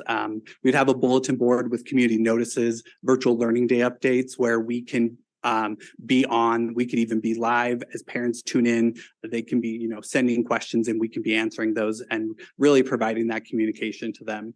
As well as that video on demand, student created content. Our students do some amazing work. And if you come to the film festival before, you've seen some of that, and they continue to do some of that work. And not all of our schools can hold the video production program in their own schools because of numbers. And so really providing them an outlet at the district level to access resources, training teachers, as well as a place for them to put their content. And then important thing is providing that digital ticketing revenue sharing back with the schools. So for some of those activities where they might lose a ticket, one of the interesting things is we've seen in some of our research, it shows that even though we stream something, the attendance continues to stay the same. So it's not necessarily taking away from a football game. You don't see less people at an NFL game because it's on TV or a jazz game, and similar to kind of how things go here at the more local level. And then providing advertising for our community partners, another way for them to connect with our community and really kind of build that partnership. One thing that kind of affects you probably the most is the updated look to board meetings. So we're looking at providing chaptered videos. So if you know, you've probably gone back to a board meeting and had to try and find where we are looking at that exact moment. We'll be able to provide chaptered videos that they can click on and see exactly when this thing was discussed from this to this, and go through those pieces, as well as providing the agenda at the same time on the video, and then updating some of the equipment within the room here so that we can reuse some of the content that is created. Our principals do an amazing job of telling their story every board meeting, and we kind of lose that, and we'd love to share that with their community and get those videos out, but they're not kind of recorded in a way that we could package them. And so we're hoping to do some of those things along with our Canyon Strong and recognitions to get those out to a wider community than those just watching the board meeting. So this is kind of that big picture I talked to you about. So as you look at this list, realize that this is not all the first day. We're only, we would be one group. We can't do every game every night. Or every, school play and every Halloween parade, but working with a group that is set up of administrators, people at the district level that really kind of look at the equity of what our content schedule would be. And these are some of those ideas and examples. Some things I just wanted to point out up here. We had, I was asked to go live stream a spelling bee at one of our elementary schools. And some of you have already heard this story, but so I got there expecting that we were live streaming to parents at home, and the gym had 2 rows of chairs set up and that was it. And I was like, where are all the kids going to be? And come to find out that we were actually streaming. Parents were going to be in the gym. They were there to watch and enjoy. We were streaming to the students in the classrooms because elementary students have a hard time not yelling out the letter if they know the word. And so they were not going to have the students participating and watching and cheering on their friends. And so the principal reached out to me. I was able to go in and live stream for that. And the fun thing was, there's about a 30-second delay in the stream. And so a kid would get it right. The parents would clap and be excited. And then the roar from the halls as the kids would see it, and you just hear them cheering and yelling and being excited for their friends. And so it was a really fun and exciting way to kind of let those students in that school participate and bring those things together. Another great example with our arts is our dance classes. They were having a district dance concert, one of our virtual learning days, the snow days we had recently. And so we've kind of developed a virtual dance concert where they're being recorded. We're posting them, putting them all together so that they can watch each other and still learn from the other schools that they didn't have the opportunity to do together. So those are just some of those things. And then the athletics, there's a lot of things, especially moving up with esports and all of those places, creating a one-stop shop for our community where they need to go. Right now, some of our high schools have over 70 YouTube channels that have been created over the years, some still working, some not working. And so really creating a one-stop shop for parents so they know where to go. All while maintaining student privacy through the student media release that we currently use, and then providing additional parent notifications for in-school events. So, for example, for the spelling bee, we let those parents know ahead of time, and we made sure that they had all had their, media release done and those types of things. So a part of that and thing I'm excited about as an educator myself is the broadcasting program to allow students to learn and have these hands-on experiences. I was a part of this in high school, and I actually got a full ride scholarship. It was partial for music to go to college, and it paid for my college having these skills. I worked at a local TV station, and it provided for my college to become a teacher. And so I'm excited to bring that back and provide this broadcasting program. And so this will be a program for students, whether they want to be in front of the camera or behind the camera. If they want to be a sports announcer, I've actually had a few educators reach out to me already and say, I would love to do the play-by-play for our football game or the baseball game. And it's really fun to see some of these teachers already kind of getting excited about how they can help and support. But providing opportunities for students in either way. And that's through that internship, which would be during the day, through the CTE program, or that extracurricular where they would meet about twice a month after school, the same time that peer court meets. And we would kind of team up with them a little bit to make our group a little bigger and share some time with them. And they would come work on their own opportunities, their own projects, as well as preparing for whatever events that we have to do. The other thing I'm really excited about is the partnership. So we've already contacted the U, BYU, and UEN about how we can incorporate our students, how they can go up and learn from them, what opportunities they have.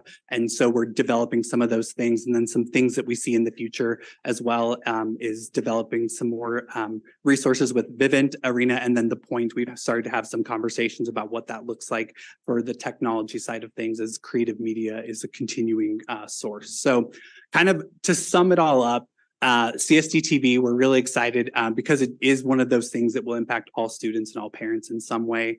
Not only the hands-on opportunities for the students engaged in the broadcasting program, but the skills that they learn and then can go back to their schools and do. One of the high school principals said to me that they're having a hard time maintaining a broadcasting program at their school for students to do school announcements.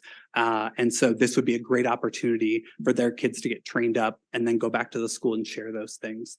And then also being used to support teachers. So we don't have to add one more thing to a teacher's plate.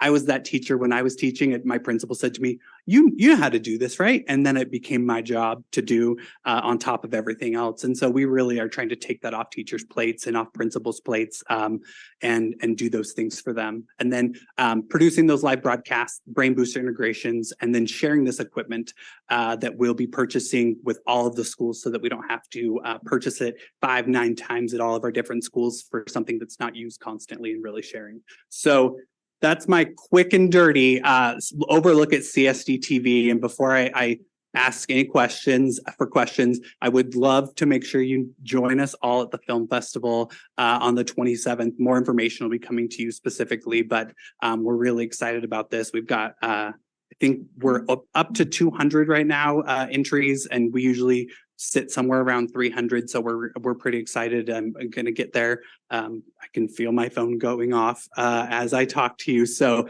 we're excited for that. So make sure you join us for the film festival and all of those things as well. So any questions that I could answer?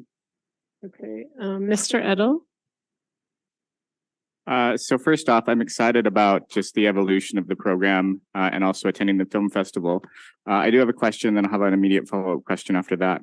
For the streaming and such, do you already have a platform that you're going to be using for that, or are you guys developing a platform? So we are currently looking at several different platforms, something that we host on our own that we will maintain control over.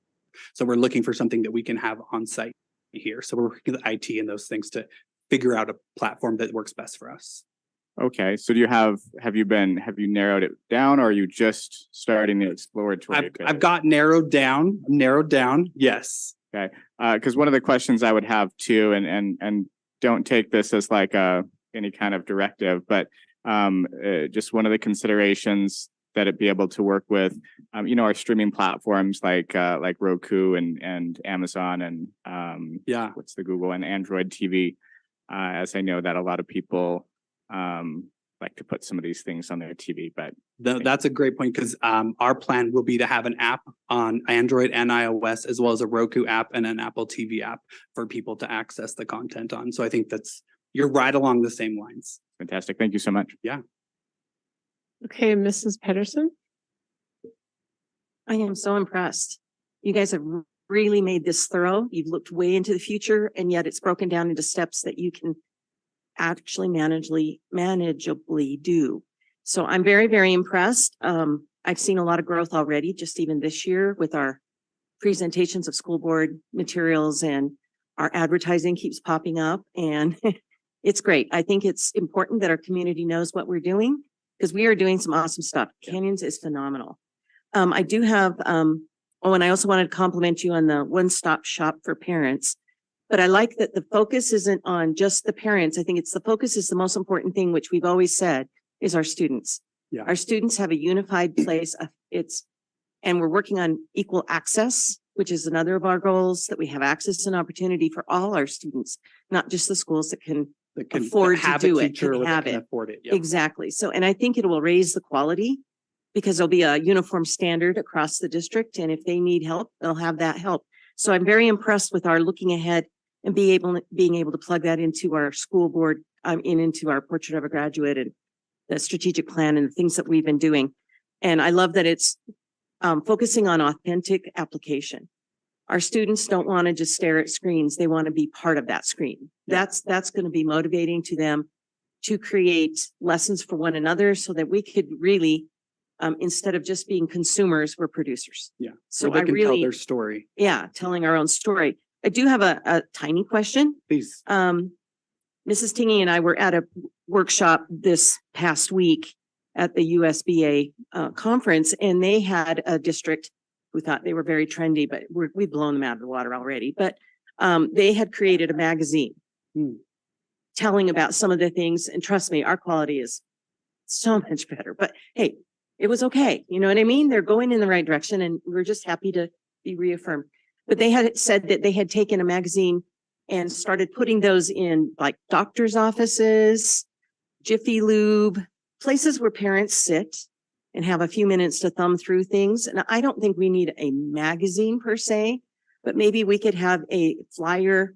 I don't know. It could be a magazine. It's easy enough to pull the same stuff and put it together, but to be able to put them in places where our citizens that are not parents would be able to access knowing what our schools are doing, because as they are taxpayers as well, they are definitely going to you want them to be proud of what we're doing and be happy of that their taxes are being used in such an efficient way for our future. So they were just putting them out in the community, and Mrs. Tingy and I were kind of like, hey, that's an idea that we hadn't really thought about. So I don't know if we need how we do that, but maybe we can put them in places where people wait. No, I love that. You know, I think we can bus take that stops. back I and don't know. examine that and kind Yeah, of figure out as how. I said, it's not big, but it wouldn't be that hard to just add one more little thing, Yeah. put it in a place. Thank you. Thank you. Mr. Millerberg. Justin, in the last two times that I heard this. I know you're getting an expert at this. I expected you to come up and do this for me, Ma. I was just gonna sit down. Yeah, you've got two chances of that. The last two times you mentioned funding on it, I think I didn't hear that tonight about how it's funded. Would you mind going through a little bit about the FTAs and how many students are going to be impacted, participate for the? Yeah, so FTE? So it's something like we brought this to the subcommittee, the operations subcommittee, and we're going to continue to bring that information back. We're kind of right now in those exploratory phases of figuring out exactly the full costs, right, of what everything is going to be. So I don't have exact numbers. The numbers you've seen before, kind of these estimates that we've seen. And so we're continuing to look at that, and we're going to bring that back to the operations subcommittee. And then obviously any of those purchases will come to the board as a purchase approval when it actually does happen. So we're looking at that, and then as well as the FTE, making sure, kind of taking some of the comments from subcommittee back, working with Rick and Leon to kind of figure out what's best for that. When it comes to effect, I do really fully strongly feel this is one of those things that affects all and impacts all students. So for example, I know me and you had this conversation. We were able a few years ago to broadcast the Brighton graduation when they were on the football field during COVID, right? That impact is huge, right? It impacted and allowed. And so while I know what your question is, and we can continue to talk about that, it does have a huge impact. Those kids watching that spelling bee, those parents who got to see that Halloween parade.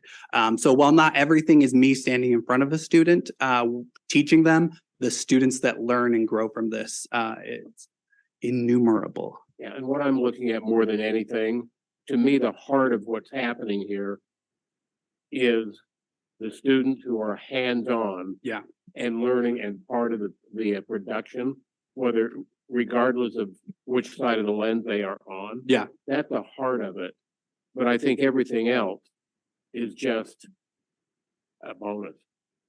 True. Just bonus. Yeah, so we'll And continue to look at what our interest is as we put out the And as application. long as this is teaching our kids. Yeah. To be better prepared for a career, I'm all over it. Yeah, And I think that's where we're exactly of the same goal, and we're going to continue, and we'll have more numbers once we get applications start rolling with our schools and those things. But our CTE folk have been really excited. They say that they have a lot of, they call them the video kids, that they don't exactly know what always to do with, because not every school has that program and those companies don't exist. So we're really excited that there's some untapped potential in our schools that we're going to be able to kind of help blossom and teach. So Yeah, you talk fast enough. But I think what I got out of that is you're not ready to tell me how all the funding is going to work, but you're going to. exactly, exactly. I don't want to give you something that's not real yet. But when we do know more, you'll know more, and it'll come through subcommittee and then here as an approval item. Okay. Yep. Okay, are there any other questions for Mrs. Nybar? Hey, good job, Justin, navigating Mont's question. Okay, just, this is amazing. Everything that's put out is very top notch.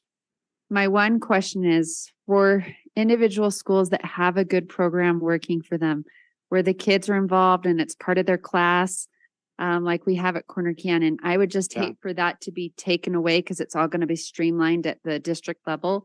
So is there plans for if the individual schools have a great program working for them, will that be able to continue? I have a great answer for you.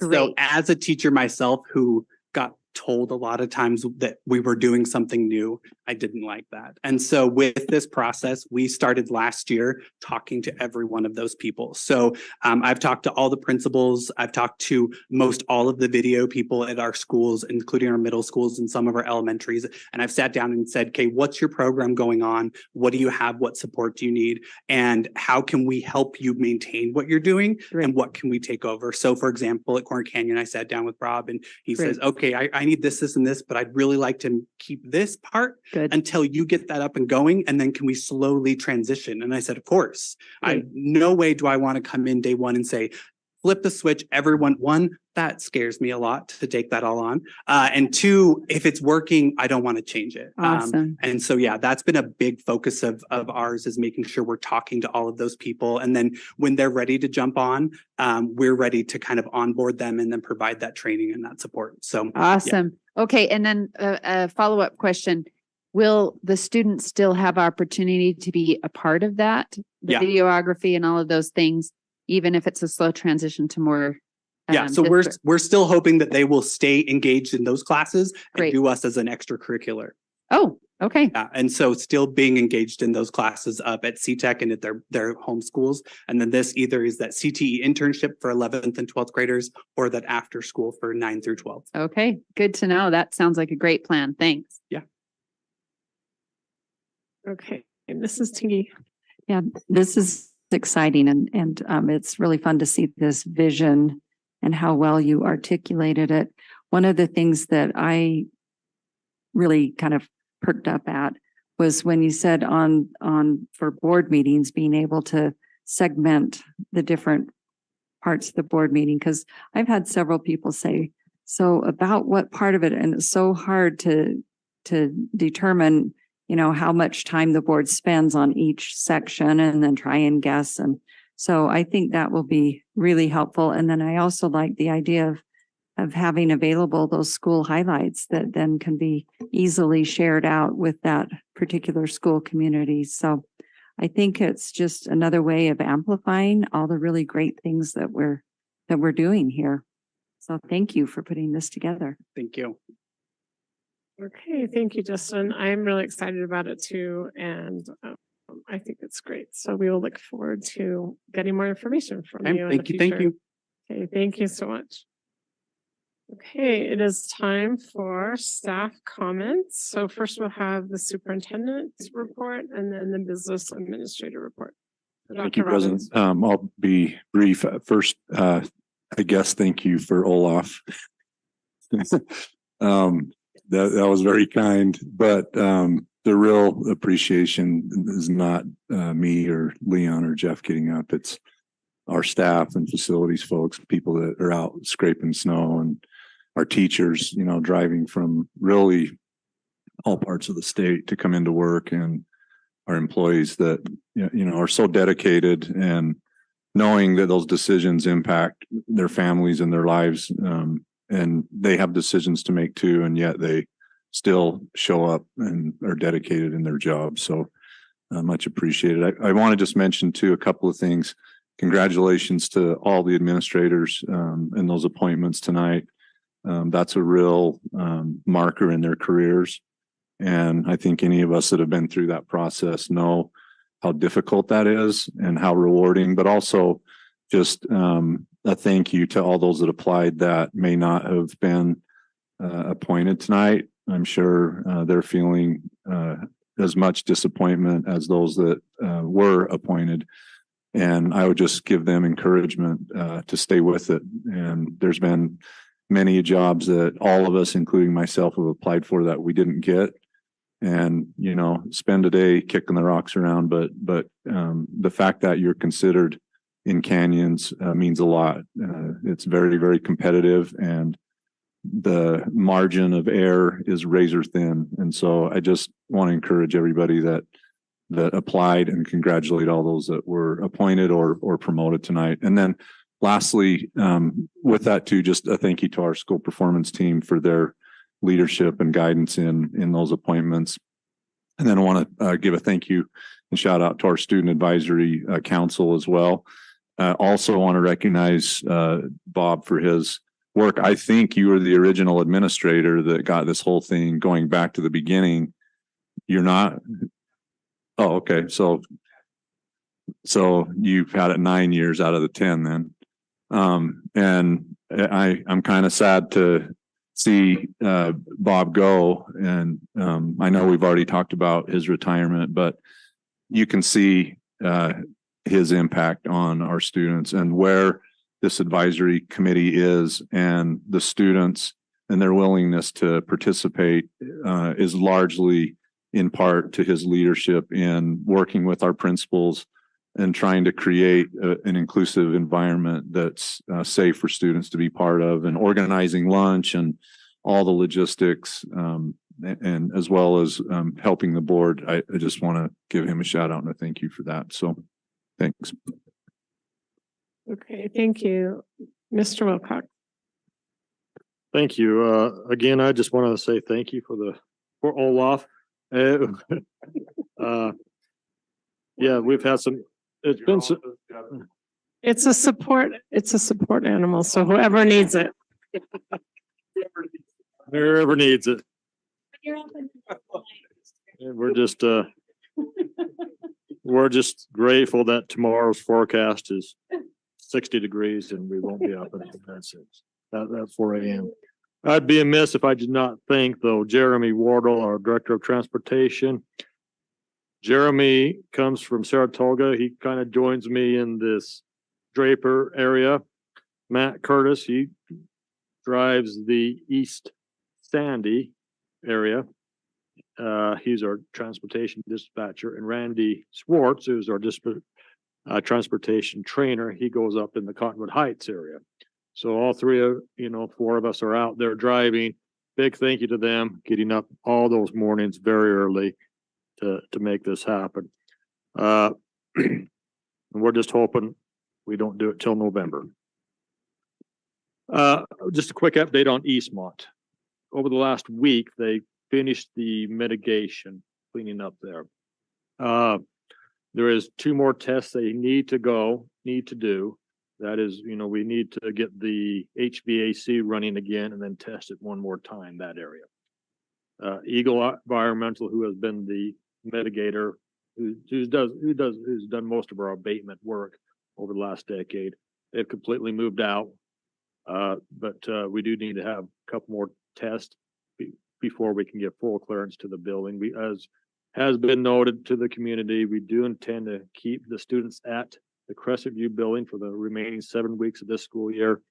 Do not feel it's a good idea to move them this late, especially with RISE testing and other events coming up for the rest of this year. The plan is, though, for them to go back to this Eastmont building starting in August of next school year.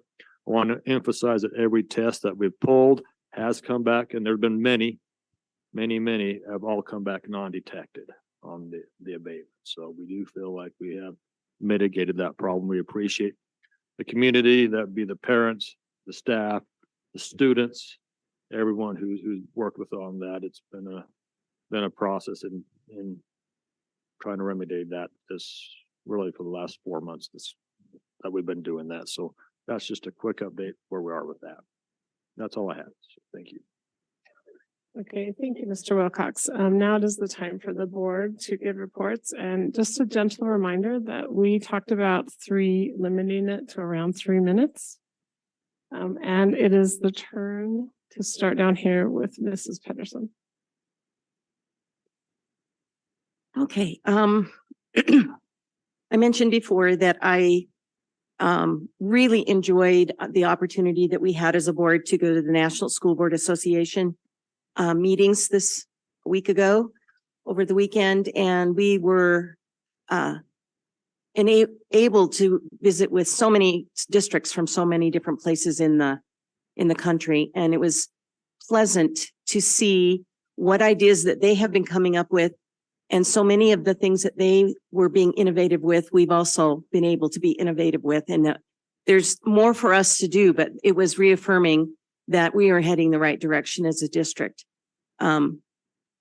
It was a good process. I think one of the most interesting things, not everyone had a chance to stay this long, but their last closing session, they had, and I can't remember his name, but they had the gentleman who created Siri, the program that talks to you, Siri, that lovely program.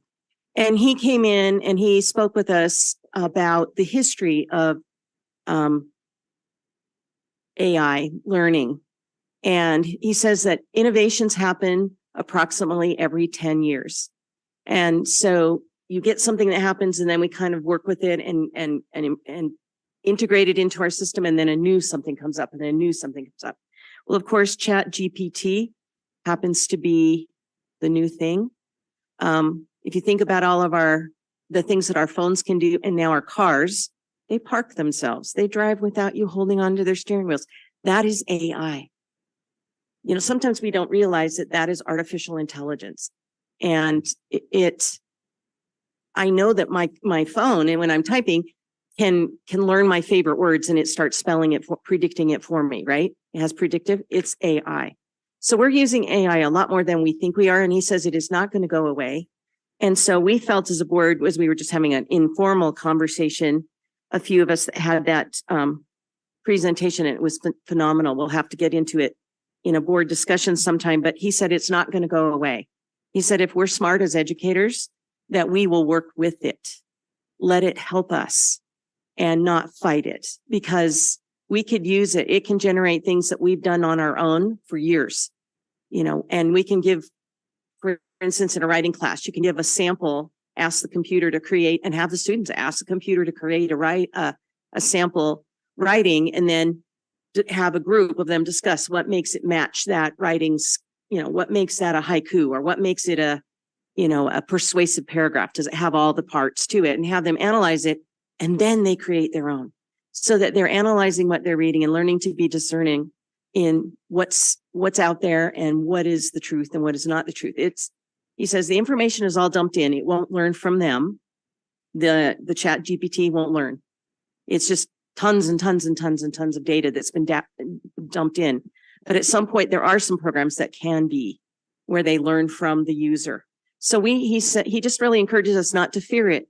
He says education seems a little panicky about it because it's new, but they just really encourage us to look at it and see how we can incorporate it into what our goals are in the future. And I was happy to see that was on Mr. Dowdle's your list. You didn't get to it, but it was on there. And I think it is something that we need to address. So I really thought that was fantastic. The other thing I just want to say is a shout out to the transportation department. I spent a day with them the week before spring break, and they are the most wonderful, loving, outgoing people. I mean, they just kind of bring you into a big group hug and they want to tell you all about themselves and how much they love the students that they serve. These people put their heart into what they do, and they just want to make sure people know that they are there.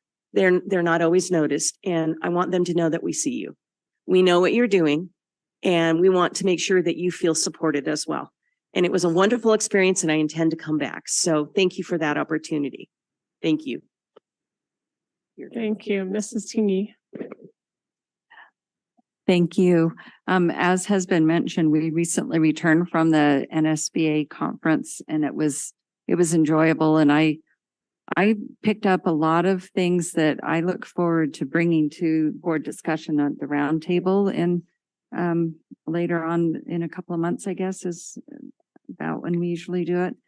And it is, as Mrs. Pedersen mentioned, it really is good to sit in a class and have someone talking about this practice that they do or this innovation that they're doing. And I actually understand what they're talking about because we've already been doing it, but then they do it slightly different. And then there's some takeaways that we can bring back to improve, at least my thoughts that we can improve what we're doing here. I also really appreciate this time of year, this season. We've talked a lot about weather stuff, but this is the season that SCCs are finalizing the work that they've been doing all year to create their land trust and TSSA plans. And I just want to recognize the work that goes on every year at every school, where parents and teachers and principals all work together. They think about their school. That is their top priority, is how can we improve things at our school? And then they put it together in a plan, both with goals that are measurable and a way to use the resources that are provided to help meet those goals.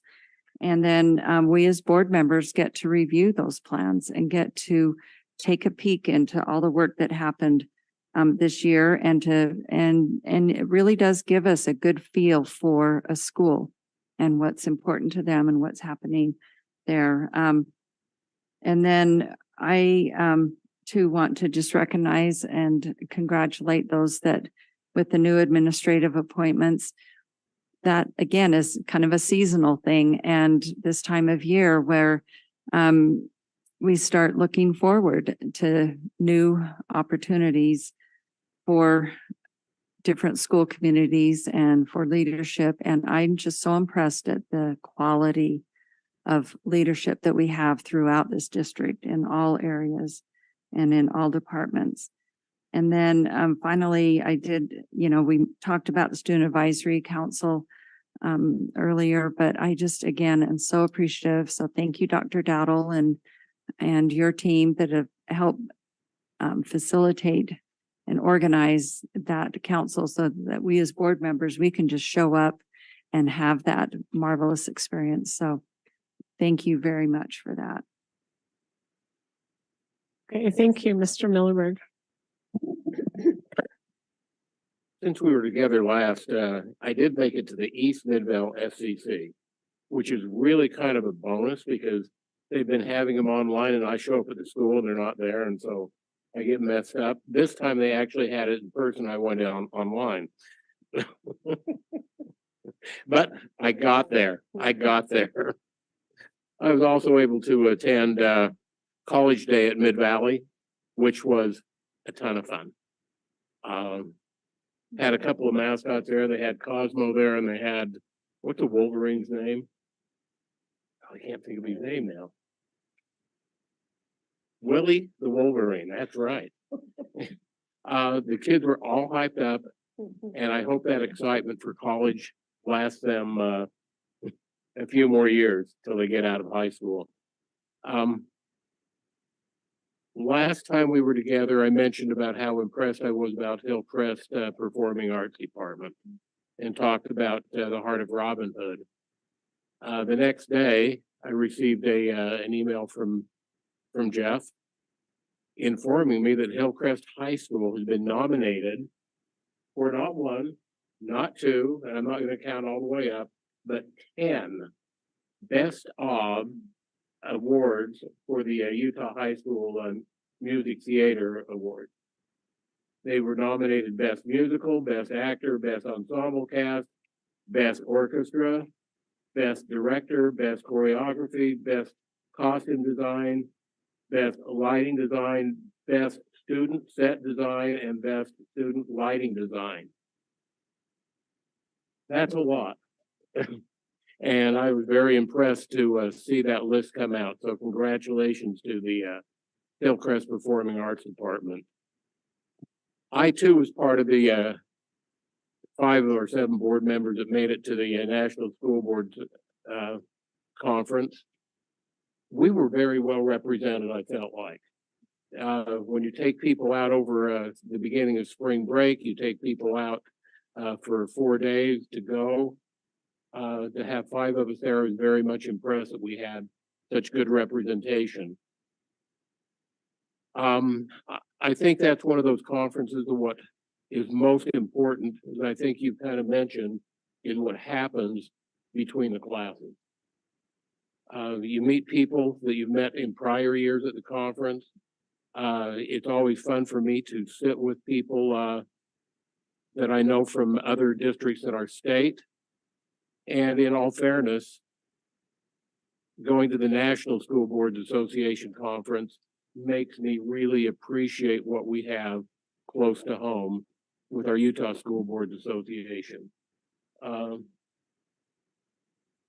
annual meeting with the USBA is second to none and very well done. And I really appreciate what USBA did at the NSBA conference to have all the districts together on Sunday for lunch, to where we could visit with friends from across the state. So, you know, other than that, I don't think I've been doing anything. Oh, I got a couple of days of skiing in as well. Okay, thank you. Mrs. Oaks. Thank you. I apologize that I was gone for part of the time. I have a senior that I had to go give a roast for, which was a lot of fun.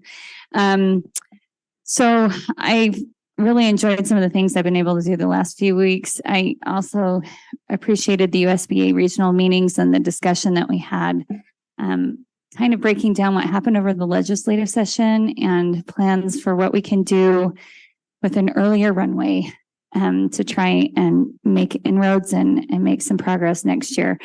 I got to participate in a meeting regarding the point with Alan Summerhays and Alan Matheson and with Representative Jefferson Moss, and that was great. I'm really excited. One of the wins that came out of the legislative session was the fact that the legislature gave, I believe it was $15 million for an innovation center there. And there are already discussions for our district to be able to participate in some of the things that will happen there. And granted, some of the ideas that were taken to the legislature were our superintendents. And but we were grateful that it was funded. So anyway, we have a lot to keep moving in that direction and keep having conversations, but we're looking forward to see how that develops. I've enjoyed the subcommittees that we've had for operations and high quality learning. We just had that today. I feel like there's some great synergy in those groups. And I really appreciate the way that the strategic plan is unfolding and moving forward. To have those scheduled meetings where we come together and that is exclusively what we focus on when we talk about mobilizing really helps things a lot. And it doesn't surprise me at all that NSBA focused in many of the sessions on the importance of having a strategic plan. And I'm glad that we have that, even though we did it over a pandemic. I think it was well worth their time. I enjoyed attending the State Jazz Festival that was hosted by Alta High School and their Performing Arts Center. I know that was a huge headache for the community when it went up. Brian McGills has a big smile on his face, but it's an enormous gift and an incredible facility. And to be able to hear those kids and their performing, it brings me a lot of joy. I also got to attend a faculty meeting at Sprucewood Elementary, and it was wonderful to see the synergy. I walked into their library and Principal Skino had all of the chairs set up in a circle, and there was a lot of sharing that went on. In fact, it was really funny. She had 5 to 10 minute increments where we could talk and discuss, and then we had to get up for a brain break. So it was interesting as an adult to understand how often that happens and the things that she did, but it was incredibly effective. I don't think I've ever been to a meeting that was quite that efficient. No offense, Amber, but like it was amazing. I mean, like in 50 minutes with all of those teachers, all of the content she got through, because I followed the agenda, I was blown away. We have some amazing professionals in this district. So anyway, those are just kind of a brief overview of some of the things I've been able to do. Thanks. Thank you, Mr. Edel. Well, it's been fun to hear the wonderful things that everyone on the board's been doing and how active everyone's been. Since we last met, I've had the opportunity to volunteer at the Midvale Family Resource Center. And that was an incredible experience that I shared with my family. But also neat is, so that's one of our family shelters, but we provide the educational services for that resource center.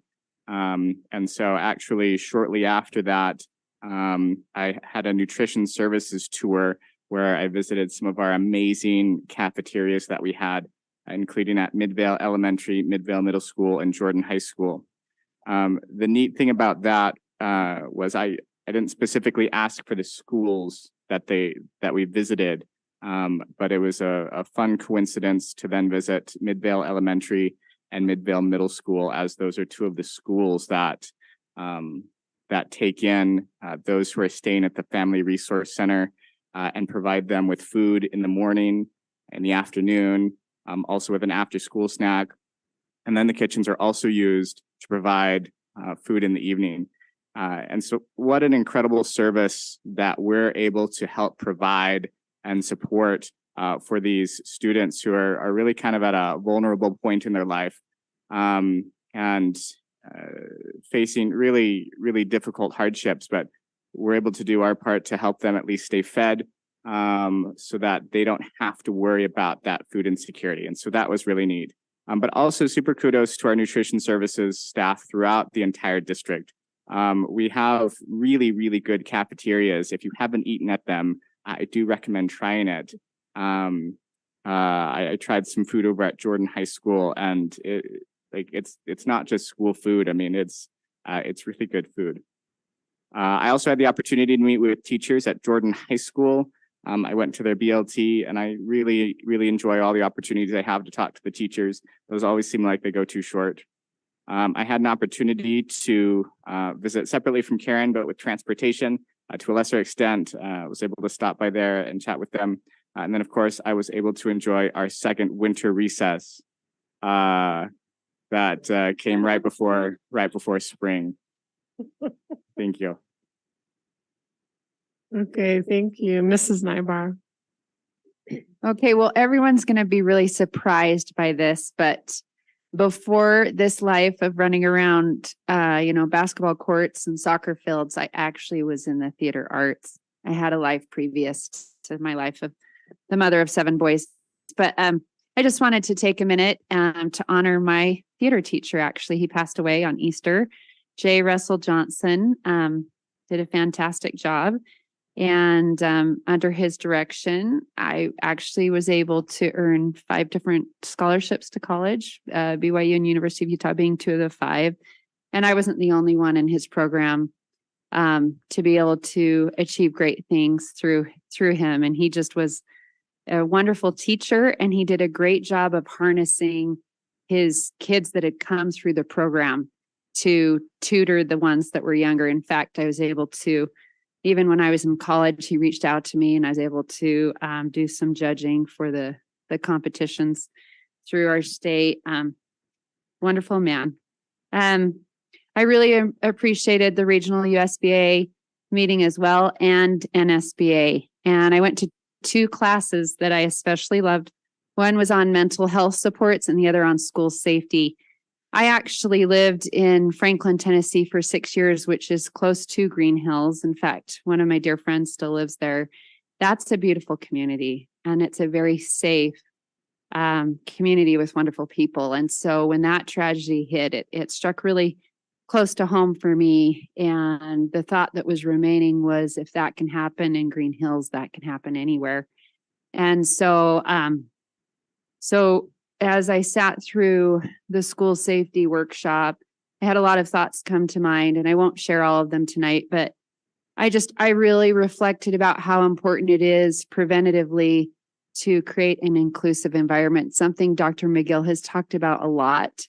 And so grateful for all of you who helped create that Thrive curriculum for kids to try to, connect with one another. Everyone needs a friend. The thoughts in my mind were how important it is to do active shooter drills in our schools, once a quarter through faculty meetings, to have faculty practice their positions and safety in the event that this were to happen.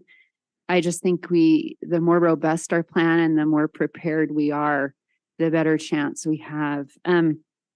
I know the district, and Dr. Robbins talked to me at length about this, and I know that there's many going to Texas for a conference about safety. And I know Canyons, we really prioritize student safety, but just really thinking about what are the things we can do. And also, one thing that came out of that workshop is they suggested having a meeting with your local civic leaders, your school leaders, and even outreaching to church leaders in the community to meet and discuss what are the warning signs when a child or young adult becomes disassociated with social norms, and how to create intervention plans and then communication patterns between one another so that everyone can be aware of the situation, which I thought was awesome. I hadn't thought of that before.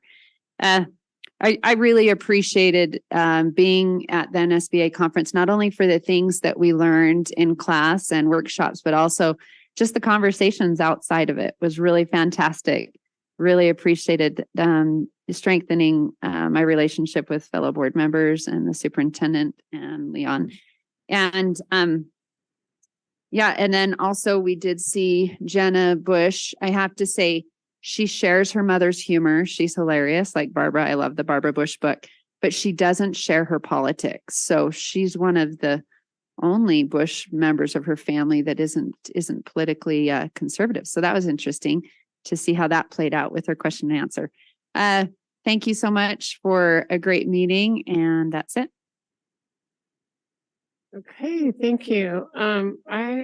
I'm just going to mention a few things. So I attended the Unified Sports Committee, and I'm just really excited about that. We're just talking about expanding unified sports into our middle schools and eventually in the elementary. And that committee is just very passionate. And anyway, it's exciting. And we even have like a student that's on it that helps us with the high schools. And so it's a fun committee. I also want to mention the USBA region meeting. Holly, Amanda, and I got to drive up to Park City in a giant snowstorm. Of course, it was snowing, but it was a great meeting just with the legislative recap. I also just want to thank my fellow board members and superintendent and Leon for attending NSBA. It was just like other board members said, a great time just to build unity within our board and get to know each other better. And I think at a future meeting, we'll have a little more time to spend on talking about what we learned there.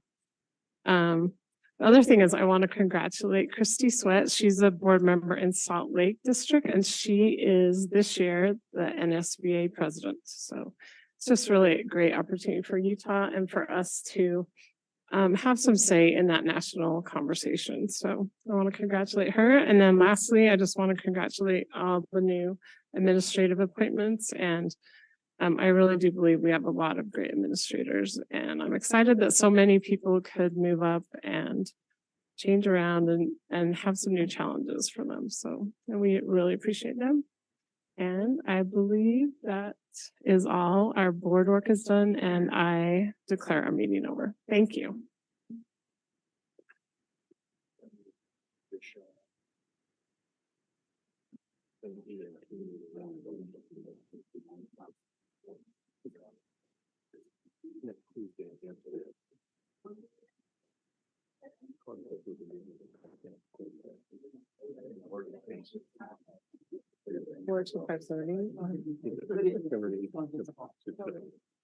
You didn't hear about it? I did not know about it. This is timestamped at 2:00, it's 1:54. What? I love And I have Okay. my email, so. Let's talk about it tomorrow, I guess. Hey, I just want to say Kirsten came up with that, not me, the emotional support animals. But that is what she said.